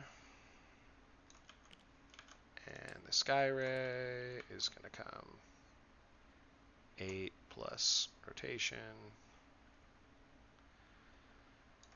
And this Riptide is going to move forward 10. The entire back is all screened safely. And then Shadow Sun gets to plump herself. Let's just make sure. Okay, so we can overlap with the Skyray base a little bit. And then the Hammerhead just moves a little bit less to be within range. A little bit less just to make sure. Perfect. And then we screen to the edge, we screen to the edge, we screen to the edge, we screen the whole middle. I can't get any more OC on the middle, unfortunately, but I don't really need to worry about that so much. We're saving our CP for a charge reroll, and let's shoot ya. There's no reserves, right? Yeah, okay. So then we go to Shoosting. Nah. We're all in. Yes. I'm so sorry. Before I go to shooting, I need to do this. I just need it to be true that if you fall out onto this objective with this Venom, I can shoot those guys. Yep, you're good. So Breachers are going to be observed by stealth suits into that Venom. Before we do that, we throw the grenade. Do you have any... Yeah, the grenade, yeah. Cool. Yeah, there's not another place to grenade here, right? And I have the CP reroll for the charge roll. Oh, sorry, how much does Urian res with? Is it reasonable to try and tank shock him to death? Or does he res with full wounds? He res with full wounds and he's 4 up beyond the pain. Tank shock will not kill so grenades into the Venom for 2. 2 models? Cool. Yeah, and then do you want to use any reactive stratagems when I declare? There's nothing to declare for the grenade. Yep. This, I mean. Oh, for the invulnerable save? You're currently... AP 1, so I'll send you a 5 up. Whatever that matters. Anywhere else I can use it this turn? No, there's nowhere else, right? This isn't happening. Yeah, no, cool. I'll send a CP for a 4 vulnerable save for the Venom. Okay, so this is 3s to 2s, back to 3s, rerolling 1s. 6s are sustained 2. Oh god, I miss it. And then 4s and rerolling 1s. Wait, isn't this 5s? Aren't you strength 5, or am I thinking a different gun?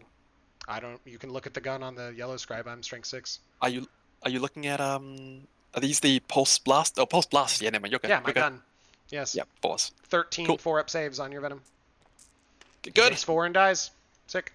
Ooh, do I want to CP roll that? What other shooting do you have after this? Into the Venom. There's no more shooting from this activation. Only 1 unit in my army has fired any guns, so...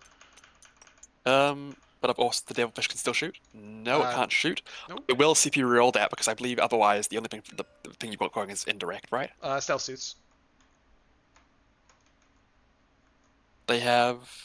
Burst They have cannons medieval and fusion blasters. Yeah, I'll CP roll that. It'll make you spend a reactivation. Sure.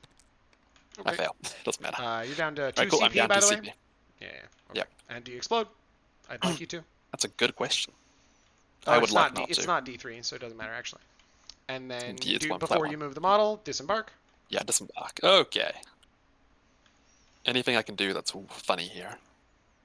The Devilfish has advanced. Does it have any assault guns? Nope. Okay, cool. So as long as I'm out of line of sight of the battlesuit, I can kind of deploy pretty freely. Otherwise, I can dodge 1 stealth suit burst cannon by being behind that line, Yep. and the rest are pretty good to get me. Yeah. Alright, cool. The whole battle thing shocks, is no hurrah. Lilith needs to be leading, and I'm just going to kill the 5 witches with indirect. And that should cripple that squad effectively. Well, she loses 1 AP, which is unfortunate. 1 strength as well. It's not gonna nothing you have is below strength toughness 8, so Ah, okay. it's all she's gonna be an anti-infantry profile for everything relevant. Yeah. Okay, cool. We've got this squad there. 6 dice. Yeah, cool. 6 dice. On 1s. 2 mortal wounds. Yep, 2 witches die.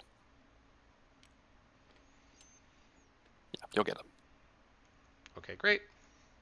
And then I will fire direct. Burst. That's 2 hits or 3 hits to 5 hits. And that's 5 saves on the witches. Alright, cool. I'll auto roll this because I'll just roll them a few at a time. Auto rollers for suckers now. 3 saves on the witches, 6 of them vulnerable saves. Okay, 3 die. Fail all the witches die. 3 saves on Lilith. I don't know why I dragged dice out. She'll take 3. Lilith takes 3 damage. Ugh. Down to 1 wound. Oh, it was 1 less saves. It was 5 saves, so Lilith is to 2. Yeah. And the fusion misses. Okay, great. I'd love her to be on 1, but she is on 2. How does she... Yeah, there we go. Yep, cool. Okay, and then that's them. Okay, so then we come over here. And we go, we'll have... Oh yeah, there's no... So I've killed every target in line of sight now, right? Oh no, this Kronos. The Kronos, yeah. And you're in if you want to shoot him. Sure, yes, absolutely. So we go, this Riptide, Nova charging... Nova charge. And Urian is just on his invuln, so we will shoot the SMS direct into you. And it's these guys for this guy for that guy. Get out of my house. Bang. What are you doing in my swamp? Okay, so that is 2 invulnerable saves. And then Pass both. 8 devastating wounds. Do you doubt me? Do you doubt him? Yeah, he dies. Oh, you shouldn't. Yeah, he dies. Do I hazardous? I don't. Nope. Okay. Yeah, okay. And then we'll go over here. Excuse me, goodness gracious. We'll start with the Ghost Keel, firing direct into the witches over there. Am I within 12? No. He doesn't overcharge. Those go away. 1 comes back in. 2 saves on the witches. AP2, not ignoring cover. Kill 2 witches. Fails both. Lilith dies. No. Every Witches. save. Witches. Oh, Oh, okay, I would have said sorry, Lilith if I meant Lilith. I meant witches. Yeah, no. Okay. Fail 2. 1. And then 2. There we go. Okay, perfect. Thank you. I was like, no, that's not what I said. Okay, so then we come over here and we go. We have that Riptide. Then It wasn't this. because You were just ready to have her be fucking dead. She has a 4-up invulnerable save, right? Yeah, I know, and she failed. She failed every single dice I rolled in her name so far. Okay, got it. Look. So Skyray will observe for Riptide into Chronos. I don't spend the strat here because I need it for the CP reroll. The Riptide will put its indirect into Lilith since it doesn't do anything into the Chronos. Direct. 3s, 6s double, and then 3s. Okay, I'm not dev, but have that many. AP? AP3, hold on, stop a second. Did it grab extra dice? 1 4, 1 5, 4 6s. No, but before that it was 2 3s, 1 5, 1 6, and then the 6 double exploded. So it is 6 in, and they did all wounds, so it's that many 6-up saves at damage right, yeah. Yep. I don't have cover against you because you can't. The Skyray has a Markalite. Oh, yeah, fine. Anyway, I said I don't have cover because also you can see the entirety of my model from your model. Oh, okay, great. Yeah. Cool. 6s. 6 up. Okay, take nothing damage. It's 4 each. You doubt me? He tried. Oh my god, what a glorious roll, and I still die. Does he explode? No. No. Do I hazardous? No. And the indirect into Lilith. These go away, but then this single explodes, and then 3s. No, it's only 2 dice, but 2 saves on Lilith, damage 1. I think she'll fail every save. She's down to 1. She's down to 1. Great. Now you get Overwatch next turn. Isn't that fun? Yeah. Oh, we're not done yet. So this Riptide now has no targets. So he will fire his indirect into Lilith. This is 4s, rerolling 1s. 6 is single, and then 3s twin linked. She can have 4 more saves. Make them all. Just luck is a skill. Luck is a skill. Yeah, baby. There you go. Okay, so then we'll come over here. We will have this Hammerhead. Actually, we'll do the Skyray first into the Scourges. Full hit rerolls. Full hit rerolls. Those all hit. And then 3s, anyone. 4 saves on the Scourges. No IP? No IP? 3 ups? Yeah, it's indirect, yep. Yeah. Goodbye. Oh, no. Yep. Okay. Down to 2 Scourge. Yep. Woohoo. No one cares anymore about them. And then the Hammerhead is going to continue firing into the Scourges. He hits on 5s. He rerolls any 1.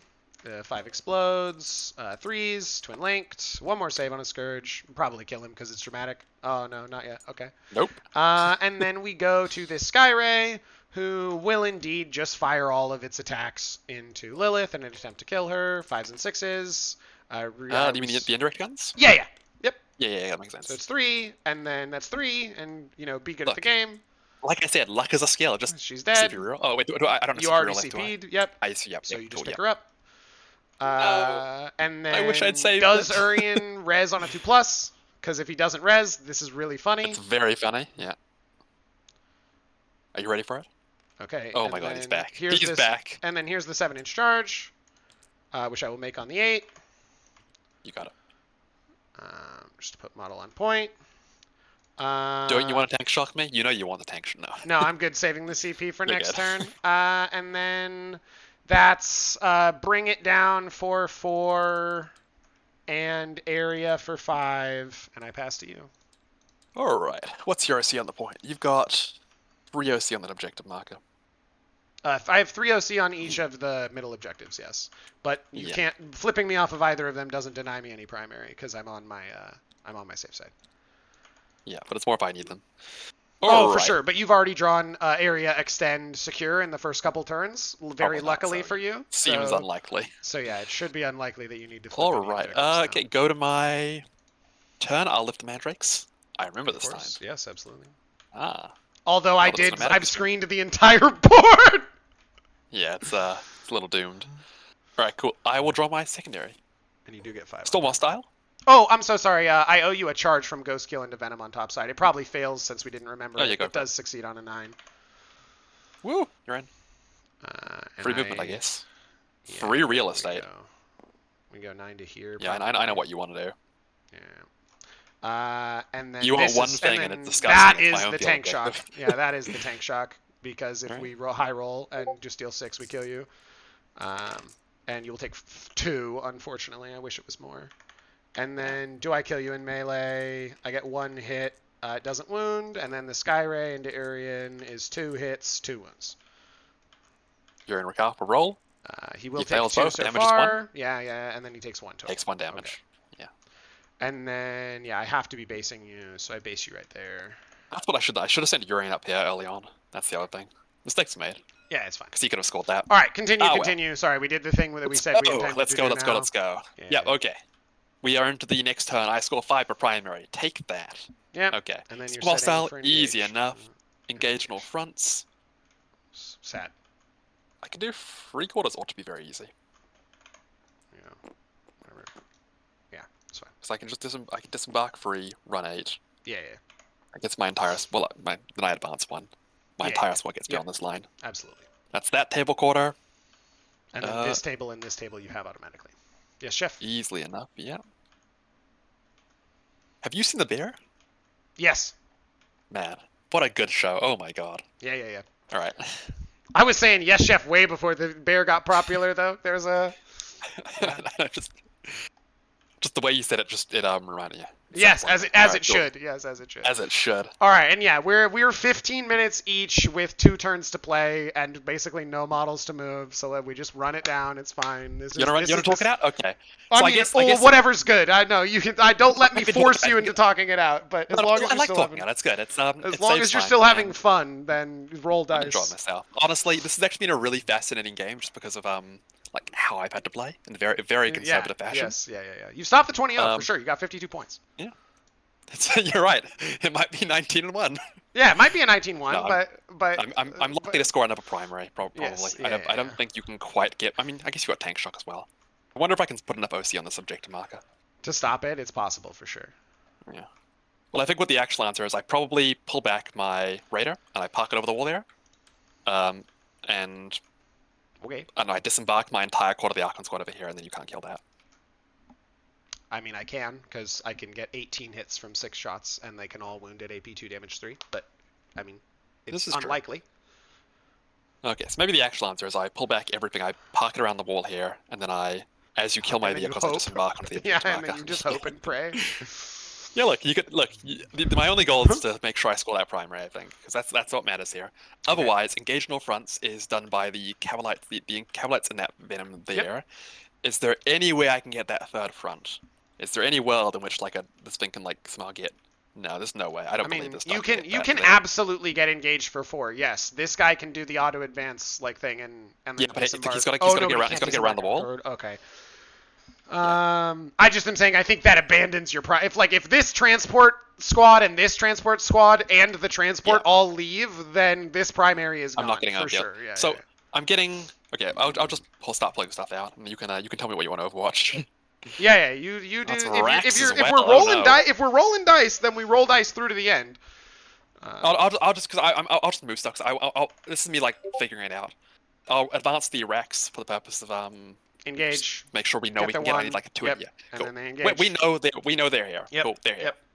If you want to Overwatch them, you can figure that one out. It doesn't do anything. It doesn't stop the engage. So they just make it. Squad. Cool. Yep. So we know that's happening. We know I've got engage free, and we can just talk it out from here. So engage free is happening. Storm hostile engage for 3/4, which is 2 points. 3/4, yeah, 2 points, yeah. Storm hostile. I'm confident I take this objective. I can just park stuff on if I want to. But the reality is, I am not confident you take that objective because the breachers are going to overwatch anything that tries to touch it.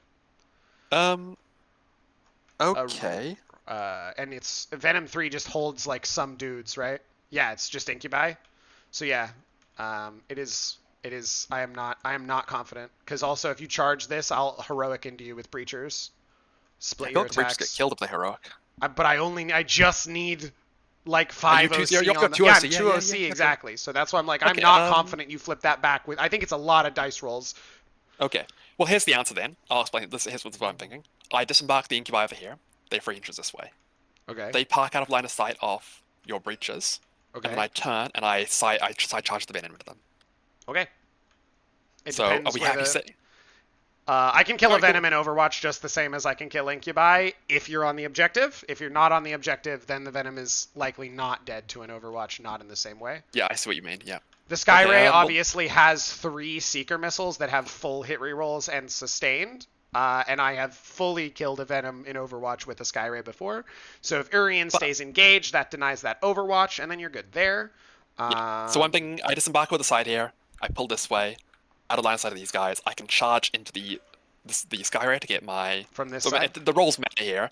The Venom just simply parks, like, here, and then it charges into these guys in, like, a V fashion, just to try and figure out the footprint, but I'm pretty confident I can park in such a way that you can't actually touch the objective marker. You happy with that? If you touch me like this, these breachers all make it to the objective, because your hull is your base, and so I get to walk like this, and then like that. And so on. You get to go. Okay, if you got to go underneath. Okay, so Yep, I get to go underneath you. Yes, that is legal, as I said at the start. You get to go 3 inches. Yeah, 3-inch pylon and then 3-inch consolidate. Yes.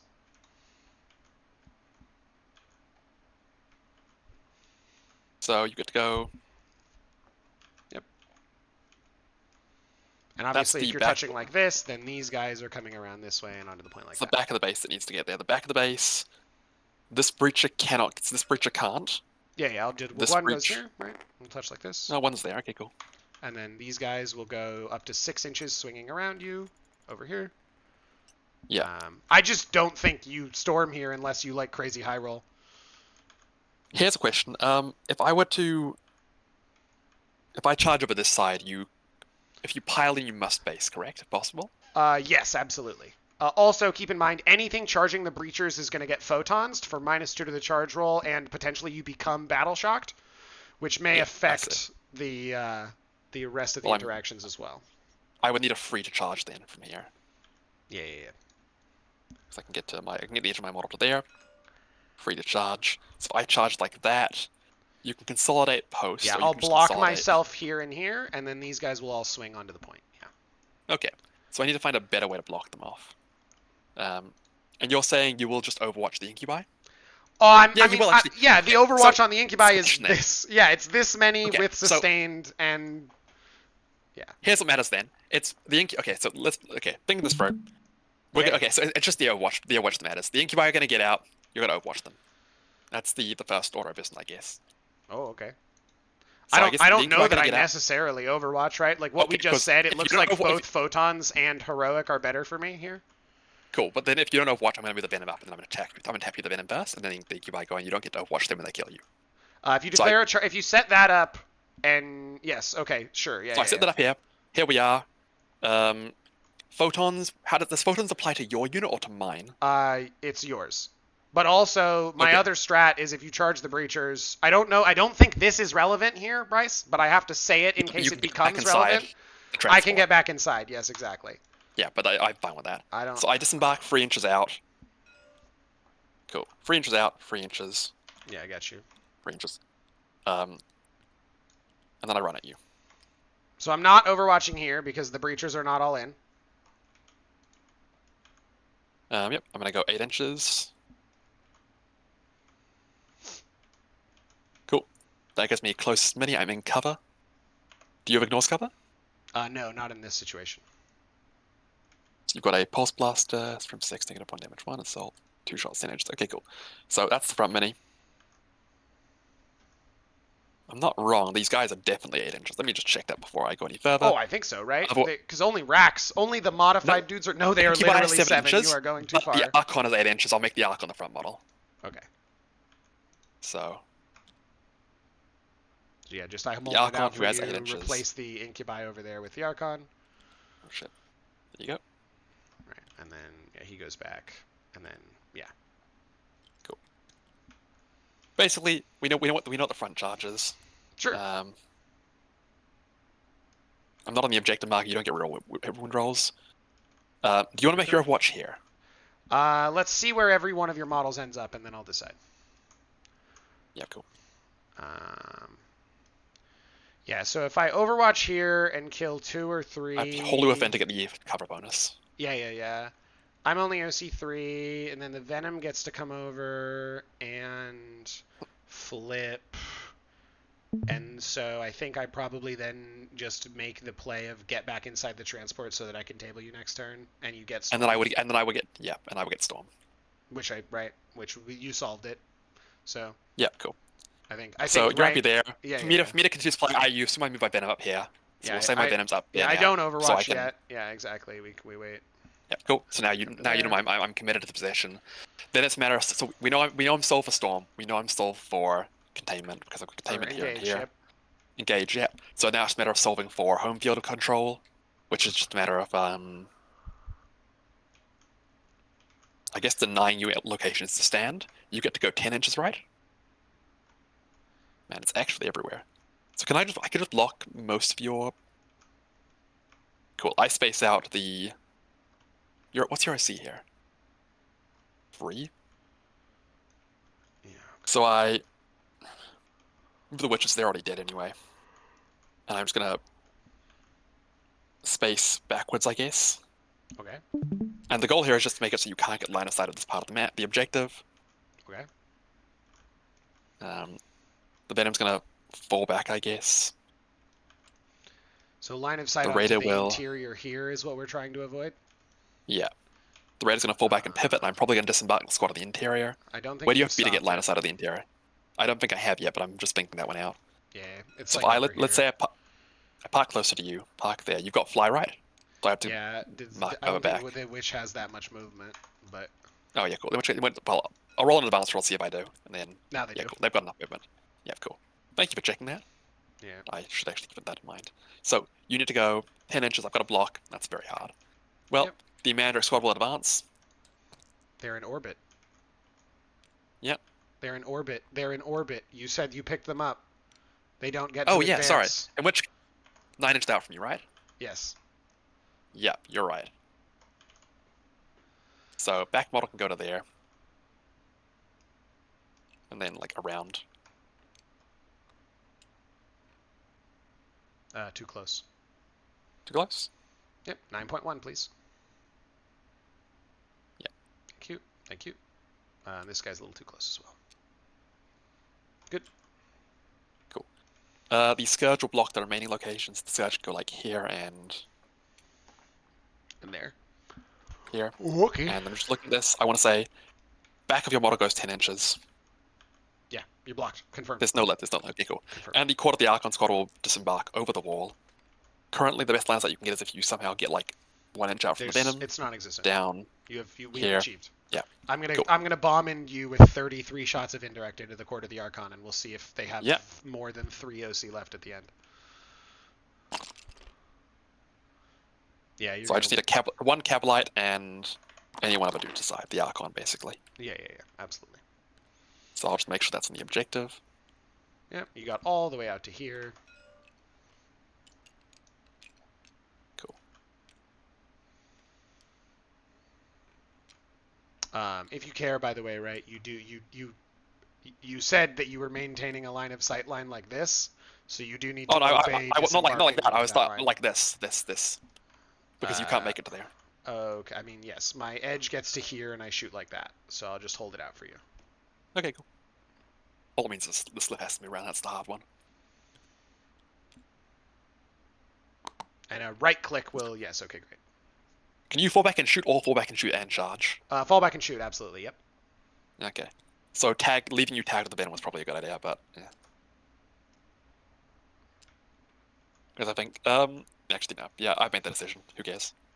What decision did you make? I wasn't even tracking. I was falling back to Venom, but I'm actually not. Yeah, You didn't. Yeah. You haven't. You didn't make it out of engagement range when you moved. Okay, well, then I guess. No, you do need. Not. If you declared fallback, you need. This is an illegal move because you can't either base to base or outside of 1 inch are the two options. All right, so I just need to worry about impact models as well, I guess. So if you go down there, looks good to me. Is there any line? Nope. Is that good? My base doesn't. My base doesn't fit into that corner anymore. Not. You are good. You are safe. You have. We agree. Okay, you have achieved the thing. That's the thing. All right. So it's indirect and impact models. Cool. Yep. So going for this turn, I score engage for free. 2 free quarters, but 2 points. And then I you have to do. And then you have to do storm. by making a charge move. So I declare charge into you, you get back in. Technically, if you roll all ones on these guys, right, you're gonna be forced to be in the breachers, and you won't have enough OC on this point, right? Wait, so I assign pain token there, assign pain token there. Yeah. I want to go to charge. I'm gonna declare a charge from the venom into the breaches. Okay, and I spend 1 CP and I get back in. Cool. Then I declare a charge from the Archon and friends into the Skyray. Does the Skyray have photon grenades? No. Come right in. Cool. So I just need to make. I got real charge rolls. This is what matters. If I make this, I'm good. Yep. I make it. Cool. Perfect. So they're in. Everyone must base. Come to daddy. Yeah. Yeah, and then you get to kill this thing. Basing and basing and basing. This guy will have to base over here. Yeah, cool. Yeah, we're good. Where? Because you had 8 inches from over here. I know. You're. They're definitely in. I'm not too fussed about this because I know they're all dead. Okay, sure. All right. I never know when someone's gonna be like, they might live, and I'm like, brother. You got them all. So I'm happy going to the next turn here. Okay, I feel like so your we turn's just pretty analytical. So you get those. I table you. Yeah. This unit the question dies. is, can you kill the quad of the Archon? This unit dies. And you are tabled. I have -1 to wound across the squad, so it's like I feel like. Oh really? They get -1. Oh, yeah. I wasn't accounting for that. What gives them -1 to wound? Of course, Court of the Archon. It's 4 abilities, right? From the Court of the Archon. It's okay. So then let me go real quick. And all the Court of the Archon models have 2 wounds apiece, so it's a little more durable than you might expect. Yes. We just I have the tools. I have the indirect and then the tank shock. And so we just so yeah, if your clock is running down, I'm gonna pass clock to me. We're gonna pass turn to me. Oh yeah, sorry. And I'm just gonna describe to you how we start burning this objective on this turn, which is I'm gonna get max primary, right? I'm gonna get 15 and 15 because I will burn this one and I will burn this one, and I order it properly at the end, so it's 15 and 15 for me. Yes. Isn't it 15 and 20? Isn't it just 10 and 20? It's max prime. It's 50. It's 50 you hold the middle. Yeah, you hold the middle. Yeah, it's 50 primary. You also hold the middle objectives. But it's Scorched Earth. It's Scorched Earth. I get 15 and then I get 15. This objective burns and this objective burns. This is on battle round. This starts burning on my bottom of 4. And then because on 5 I score at the end of the turn, I move on to them, and then I also burn this, and because on 5 I can order end of the battle to come after the end of my turn, which is where the objective goes, I get my max primary, and I go to 86.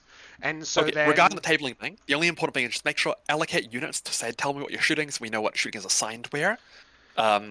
Sure, all your indirect goes into the arch, so make sure you have the units. So the breachers come out, and they go, goodbye. They're dead. Yeah, it's this, right? And this. Dead. Why won't this go? Dead. Yeah, this double explodes. And then in Incubi, you get 23 saves at AP -1, ignoring cover on the Incubi. The rack. I don't know why I was asking, to be honest. Yeah, I was like, is this man not get that it's Kauyon and I have 2,000 points on the fucking table? Yeah, they're dead. The Rex are dead. They're gone easy. Yeah, so basically it's the stuff that can only direct fire. Wait, draw your secondary first. Draw your secondary because you might get more points. I couldn't pick up, right? I didn't have anyone to pick up here because I had to spend my 1 CP. I get Storm Hostile behind, so I storm this back because you flip it. And then behind from the Ghost Keel and behind from the Stealth Suits, they can take a 1-inch advance. And so I get 4 and 4. How close am I to maxing secondary? I need 6 Roll your from 2 advance cards. for the stealth. It's wholly within, which might matter. I think you're going to score maximum. This guy's not in. Yes. Just roll the dice. If you get, Hold on, let me look at it for a second. Thanks, Gay. Let me look. No worries. Sorry. Is there a different way I could order this? This guy would stay. This guy has to fall back because there's other ways. No way to kill the Incubi. Yep, that tracks. Can the Hammer just get in there? It's pretty close. I think the move is actually to not kill your racks, right? And I just use the racks to charge them to guarantee that the Hammerhead gets to Bell. Yeah, cool. So if the stealth suits don't make it, now I can roll the stealth suits. If they roll high, we're fine. They do roll a 4, so they're fine, and I don't need to do anything weird. Yeah, you're good. They can't advance and shoot, so it's nothing. And then this Riptide comes to here. And we're just trying to put as much indirect as we can, and then this Venom. You might be saying all your indirect can see. Okay. Pretty much, yeah, right? Not see, but is in range, yeah, absolutely. And yeah, here. it's like your furthest model is here, and it's 28 inches out. And then the Pathfinders and the Krutox Rider kill this guy. And we set up, this guy comes out. And then those guys are good. And then this guy comes up 10 to here. And the Breachers one-tap this. And the Devilfish and Stealth Suits one-tap that. And this guy comes to here. And then Shadow Sun moves into the middle of this stack. And we give everyone rerolls. And then we need... This Devilfish even has range from down there, so he's good. And then the direct shooting kills these models. They're gone. All gone. Same with the witches here. Yeah, it was like the Krutox Rider can shoot down this way. Yeah, the Ghost Kill can shoot down that way. Just the what matters is yep. What has range? The Ghost Kill kills the Mandrakes. The Ghost Kill does this also.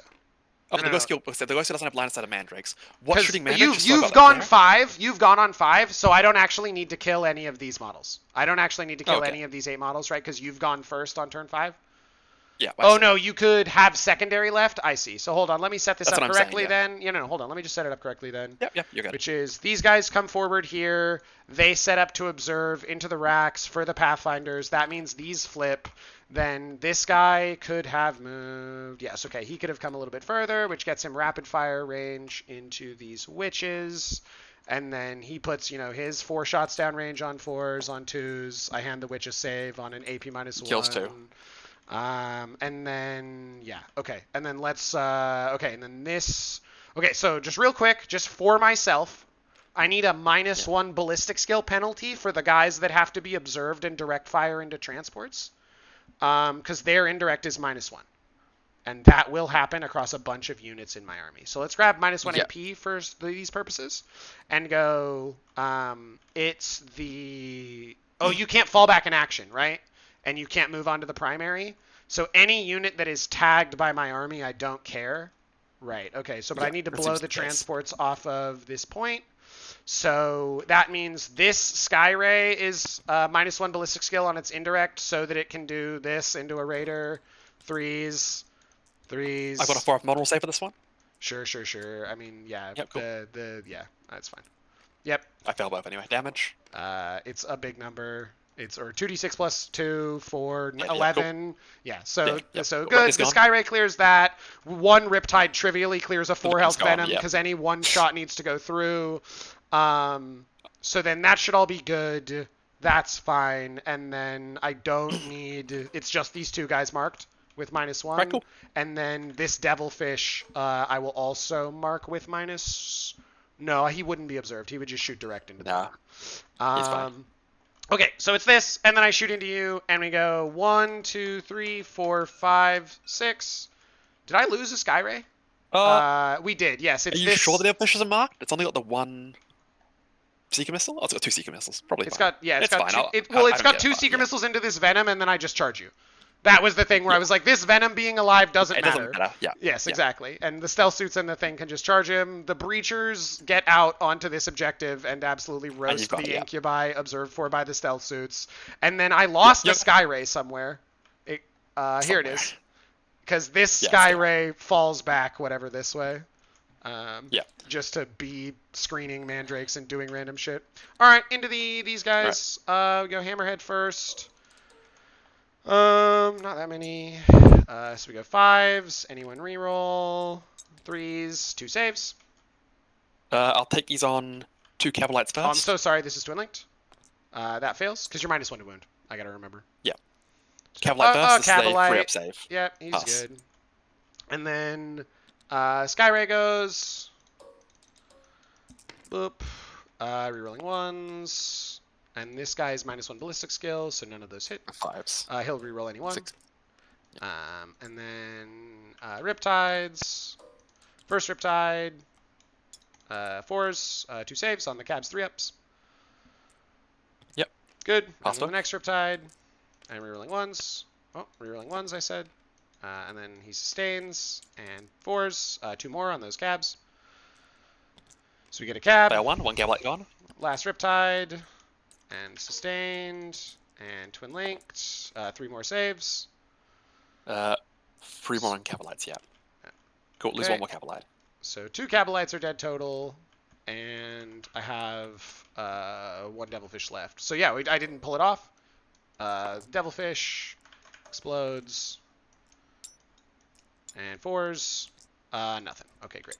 So yeah, Cool. we table all of those model? models, and then, I mean, you're going to get the last 5 primary unless this... No, the tank shock can't kill him, right? No, not at all. Okay. Do you want to tag me anyway? For the purpose of my scoring next turn? Can you kill this ghost skill in melee? I don't know how much damage they deal. There's no way. All right, then, it's not even close. Then we charge. I'm not even gonna roll for it. And we spend the 1 CP, and we go... Oh, take 5 mortal wounds, apparently. Oh, you actually need to roll for the explosions on both these vehicles to see if you devastate. We'll go with the Ben Invest. Ben Invest fails. Raider. Nothing. Okay, and then 5 models. Wounds. So I lose 1, 2, 3, 4. I'll take a mortal on the Sliff because combat is basically over. All right, and then. All right, cool. You get 5. I draw my final secondaries. It's no prisoners containment. I get containment for 6. And I get my 100. Cool. And then the question is, can you do either of the secondaries? Defend Stronghold. Sabotage. Nope. Both of those require you to be alive at the end of the game, and you're going to be super tabled. I get to reroll one of these. Yes, absolutely. Sabotage is... Yeah, I'll reroll Sabotage. Defender's more likely. Yeah, weirdly more likely, yeah. Assassination. Assassination. No, and Shadow Sun's over here. Okay. GG well played, my friend. It'll be a 37-point victory for me, which will be a 17-3.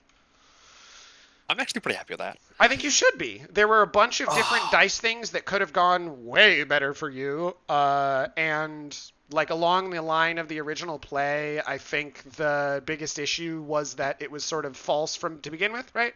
Because the ghost skill was always going to be 26 and unchargeable from whatever you're going to do. What I should have done, the big change I should have done is I should have had Urian start up here. Urian should just sprinted onto the subjective marker because you can only kill in the shooting phase, which means I score primary. Yes, absolutely. In that situation, it forces me to bring this Devilfish out earlier, right? And in this case, if I low roll the advance roll, I was really considering, and I'm glad it didn't bite me in the ass, but I was considering this Devilfish just being here on that one turn. And then I ended up having it wherever, like slightly further back. But I think overall, I don't think I would change anything about my play from this game. I think I did everything the way I wanted it to. No prisoners for 4, whatever. I think Urian being there would have been a decent 5 point swing. And the only thing that I think could have gone a little more in my favor that would have helped, if the Void Open lives, then I think there's a chance where I can do fun stuff up here. Yes, I think the thing is like if you save all the other saves, but the railgun is the one shot that goes through, I kill you on Overwatch Arrival, right? Because like you have to land on my side of the map. You get no watch on me, with something. And something exactly. Relevant. And your toughness 8, right? 9. Oh, they are T9. Okay. So then, it's actually not a super guaranteed Overwatch for me. Close. Yeah. If the Riptide gets to Overwatch within range of Shadow Sun, right? He's like, goodbye. Fucking die. Have 4 saves at AP 3, damage 4. Like that's me. This would have happened. If you had survived, you would have had that many saves at damage 4, AP 3, and you take 12 damage and die straight from the Overwatch. So that was the insurance that I had waiting, and I was fine to take the high roll on the damage to kill you. But yeah, I'm curious, what secondaries were left in this deck in the end? Oh, that's a good point. Because you drew Assassination there, which is a 0. Recover is 3. Behind is a 0. Overwhelming is 3 or 0. Establish is 2 or 0. Marked is 0. And then Null Prisoners would have been 5, basically, on any given turn. So there were some bad ones. There were some good ones. Obviously, if you draw Assassination marked No Prisoners or behind any of those on turn 2. You were pretty good on No Prisoners for the most part. Like, I would have scored 2 on any turn. And then really? 5 on like exactly turn 3. Okay. Yeah, because the only thing you were I was only giving you 1 Piranha. Yes. Smart Glyn is here. Smart Glyn is here. On the turn when you came over here, I could have killed. I would have. So the difference for me is the difference looking back for me is to just make sure that I continue doing these same things, and I just need you to draw worse cards. Like because if you pull if any of these 4 cards are any of the 6 of behind, Overwhelming, No Prisoners, Marked for Death, like Engage on all fronts. On all those turns, you score 0s or 3s instead of 4s and 5s, and that's how I push differential to like 18-2. But overall, GG, well played. Thank you very much for your time, my guy. Do you want to submit the score, or do you want me to submit the score? Yeah, I got you. You can head off and take care of your Have a good night. Enjoy the rest of the tournament. Good luck with your games. Yes, I will do, and you as well. All right. Bye for now. All right, bye. What a wonderful opponent. I loved playing against Bryce. That's a great dude. It's important. It's like, right, because that's a rough shebangle. Oh, I fucked it. I could have denied the 5 primary because Shadow Sun could have come down over here and shot into them direct. So let me just go for my own education. The Flechette fucking goes crazy. I don't have someone observed, so it's only single explodes. 5s. Okay. All right. And then a 3-up. Okay. And he makes that. And then the missiles. And then 3-ups. Okay. And he makes all of those. And then 2 Melta. Re-rolling. 4. 3 Melta on 2s. And then he just goes, sure. And he pulls this model, and this model.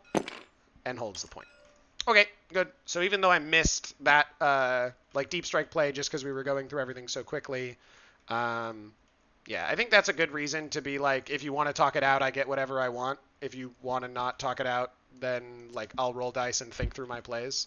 But this is not a game where that's that important, right? Because it's like you're talking 18-2 versus 17-3 in a match where a 15 wins the round for my team. So I think that'd actually be a dick move of me in that situation to do that. And so I'm glad that we chose to socially play it the way we did.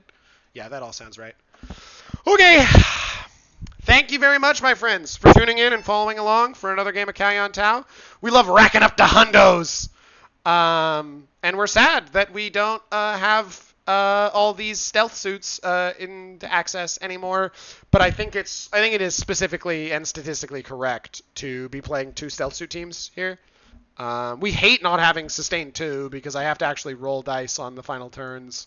But then again, there were a bunch of situations where ignoring mods there were a bunch of situations where ignoring mods would have paid huge dividends into all the stealth vehicles on his side, including the stealth. The railgun hits, right? If I am ignoring stealth with the railgun. So I think there's a bunch of situations where it's going to net out in the wash to be overall the same amount of damage, and I don't need to hugely worry about it. Alrighty. Bye for now, and until next time, stay righteous out there.